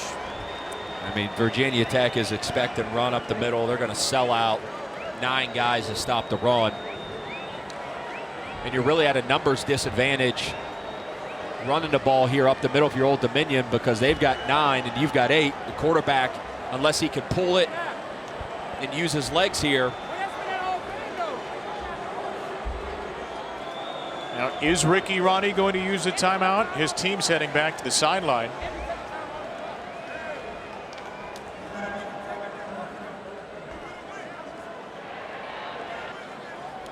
You know, this is where, and you're exactly spot on, Kevin. Old Dominion has not been under center all game. I don't even know if they have any plays in their playbook where they are under center. And so it's not smart to all of a sudden just say, hey, we're going to put you under center and you got to deal with a center quarterback exchange when you never practice it. That's not good coaching. My point is the lost art of quarterbacks being able to get under center and take snaps from under center. It's really non-existent in the game anymore. And in moments like this where you need a quarterback sneak, you're inside the 1-yard line. It makes sense to have that, but teams just don't practice taking snaps under center. It's almost similar to bunting in baseball. Right. And I'm sure everyone at home right now is going, well, why don't you practice then? That answer we don't have for you, unfortunately. 37 seconds are back on the clock, which means Old Dominion would have elected to use the timeout. Second down inside the 1. Again, it is Watson. This time he is in for sure. Light up the fireworks. Old Dominion is in the lead. For real this time. Blake Watson with a touchdown plunge. And pandemonium continues here in Norfolk. How fitting is it that it's the redshirt junior Blake Watson who caps it off for a touchdown. Their bell cow. Over 1,000 yards rushing last year, and Ricky Ronnie told us a fresh running back is a good running back, and that's what Blake Watson is.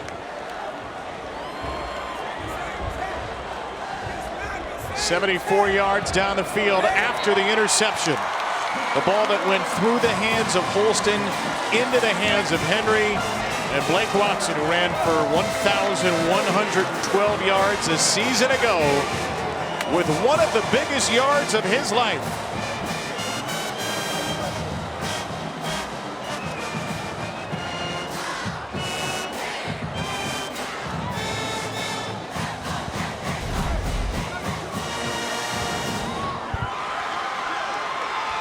How about the running hard from Blake Watson on this drive? Remember earlier in the drive on 4th and 1, the play was blown up and it was dead.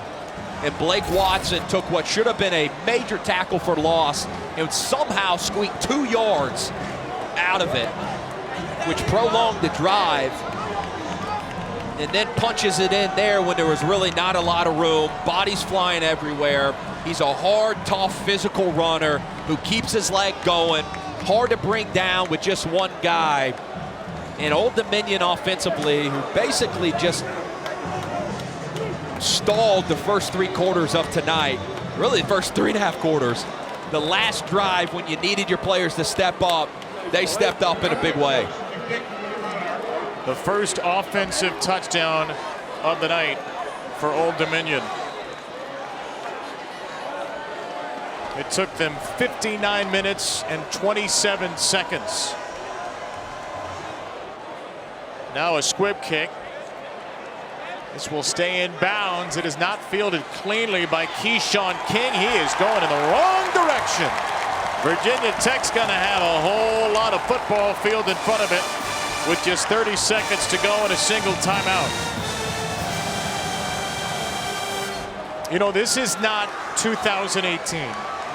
Where Old Dominion was a 28.5-point underdog. Virginia Tech was seen as an ACC contender, and the Monarchs ran the Hokies out of town. The spread was about 6 or 7 here. In a way, it could be bigger because of what this Old Dominion program is now and what this could mean as a launching pad in their first game of the Sun Belt. They have 30 seconds to close it out. Grant Wells needs a lot of yards. Down the sideline, into the Virginia Tech bench. It's Connor Blumrick, and he somehow caught the ball, but did he come down in bounds? He did not. It is an incomplete pass and a shot to Blumrick. Well, how about this throw from Grant Wells? He puts it right over on the sideline where it has to be. I mean, just a dime. Only puts it where his guy can get it. And the safety for Old Dominion with the play of maybe the game to force him out of bounds before Blumrick can get his foot down. That was the little U safety, Taj Rael. Wells, 2nd and 10. Down the field to Blumrick again. Overthrown, contact. And the Virginia Tech bench is not going to get the flag they want. This time it was Trey Hawkins in coverage. And Hawkins is still on the turf with 15 seconds to go.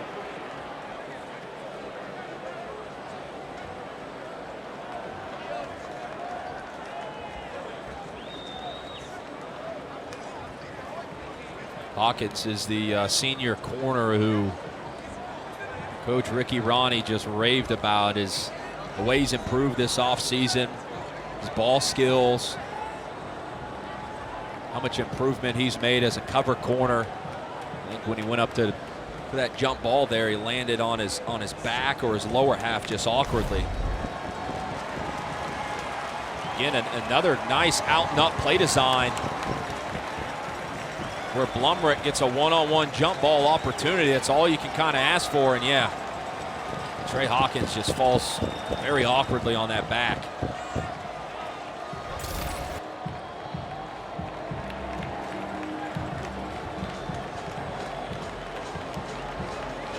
Down to 15 seconds remaining.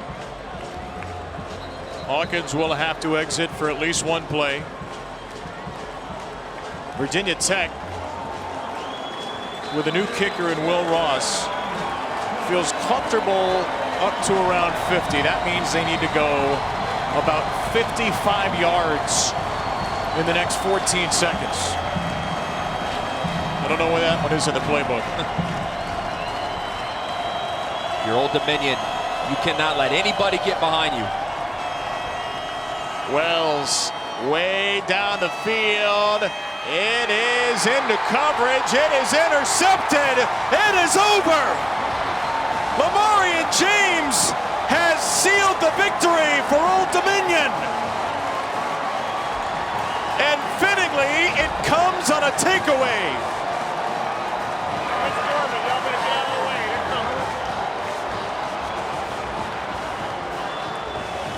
You're right, Kevin. When they look back on this game tonight for Virginia Tech, it's going to be the story of turnovers and missed opportunities. Wells just doing all he can here, is just throwing up a prayer. But Old Dominion, if you didn't know, now you know. Welcome to the Sun Belt. The Old Dominion Monarchs were picked to finish last in the Sun Belt East. I say to the rest of the Sun Belt East, good luck. James, the sophomore from here in Norfolk, who had a great camp with a bunch of interceptions, seals the deal with a fourth and paint the Commonwealth Monarch blue. Here they come as Old Dominion takes down Virginia Tech.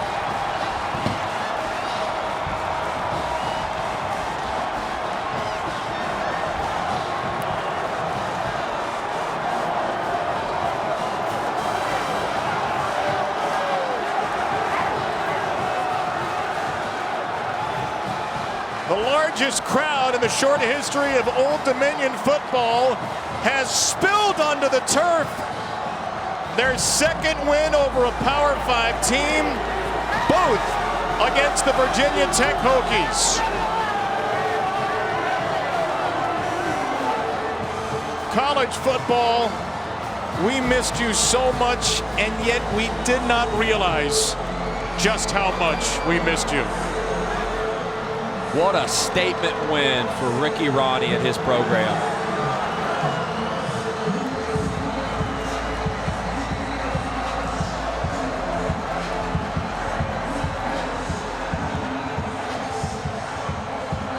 They are having a party in Norfolk tonight.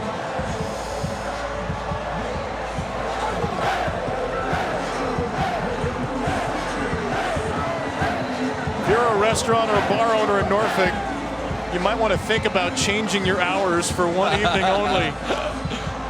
The first of a 10-year contract between Old Dominion and Virginia Tech and the Monarchs, who are supposed to be little brother in the state, take down the Hokies.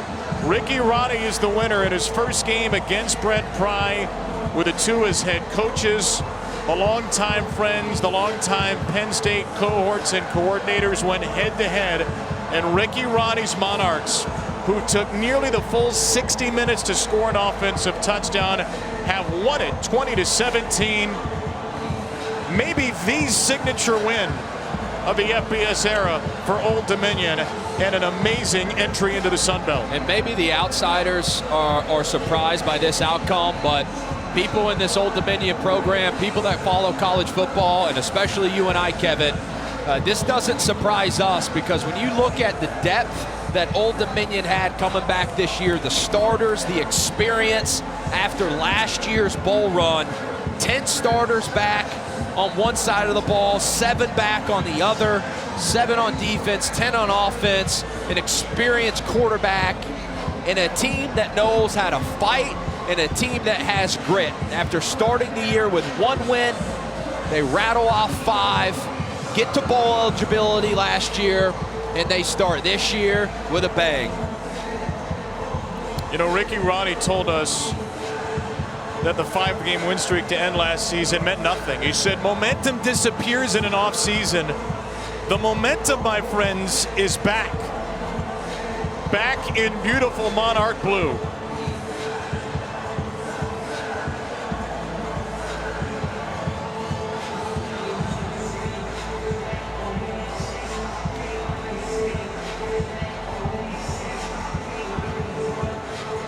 This is everything college football is about, what you're seeing right here in Norfolk, Virginia.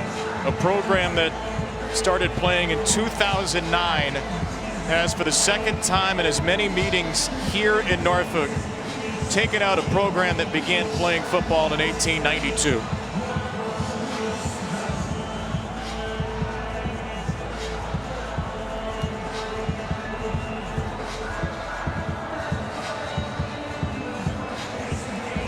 We are trying to find Ricky Ronnie somewhere down in the middle of all that. Where's Waldo? It would help if he wasn't wearing Monarch blue, or as they call it, Hudson blue. Hayden Wolf, the quarterback, who was beaten up and under siege for about 57 minutes of this game, came through with some huge throws at the end. Ollie Jennings with 3 big-time catches in the second half. Old Dominion 20, Virginia Tech 17 is your final score. It is an upset. It's not the shocker that 2018 was, but it is a signature and a statement for what is still one of the youngest programs in the Football Bowl subdivision.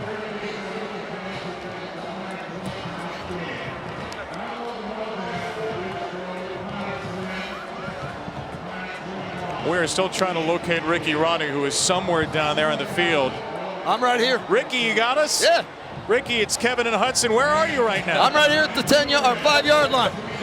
There you are. We found you. Yeah, right here. I'm looking at you.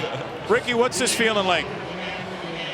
It's I wouldn't say it's unbelievable, because I'm going to say that I've been picturing this moment, for the past, probably I'd like to say only a week and a half, but it's been about 3 months. I probably haven't been as much on the 1-0 mentality as I say I was. And I was looking at this one for a while, and I know our kids have been as well. Coach, you guys start off last year on a really bad note. Your team sticks together. They stay together. They rattle off 5 in a row. You get to bowl eligibility. This game today didn't go like you planned. It wasn't perfect. Offense struggled at times, but in the moment that you needed it the most, in that last drive, your players stepped up. What'd you think of their performance? I just thought it was gutsy. I think we have a really tough team with tough men coaching it. And, I love our players. They're never going to quit. They're never going to question anything. They're just going to go out there and keep battling the whole time. And, when you play that hard and you play that physical, you make your own luck happen. I thought we did a great job of just maintaining our composure and making plays when we needed to. Ricky, what does this mean for Old Dominion football? It means we get a chance to go 1-0 next week, and I know that's really a cliche thing, but that is the truth. When you win one like this, the next one gets a little bit bigger. It's one of these things that I just love, our opportunity to be able to go 1-0. I'm lucky to be able to coach this team. This is some of the best men I'm ever going to be around, and I couldn't be more thankful for it. How does Ricky Ronnie celebrate this tonight? I go spend it with it's my mom's birthday. So my mom is here, so I'm going to go spend it with my wife, my 2 boys, Ryder and Jake, and my mother and my aunt, who's my godmother. So that's going to be a pretty awesome deal right there. That's an all-time birthday. Happy birthday to your mom, Ricky Ronnie. Congratulations on the win. Yeah, absolutely. Thank you, guys. I really appreciate it. What a night for Ricky Ronnie. What a night for the Ronnie family. Happy birthday, Mom. If we knew that, we would have known this was going to happen. Hey, great to be calling college football with you again, Hudson. That was awesome. 20-17 is your final. Guess what? It's Saturday tomorrow. There's going to be a lot more of this. Coming up next, the Geico High School Football Showcase from Concord, California. For Hudson, our entire great crew, I'm Kevin Brown. Old Dominion. You're watching the 2022 Geico ESPN High School Football Showcase, presented by Axe. Well, when you have the top-ranked teams in Northern California, all your friends want to come along for the ride. This place is juiced. Tom Brady's school is in town. Sarah taking on Dave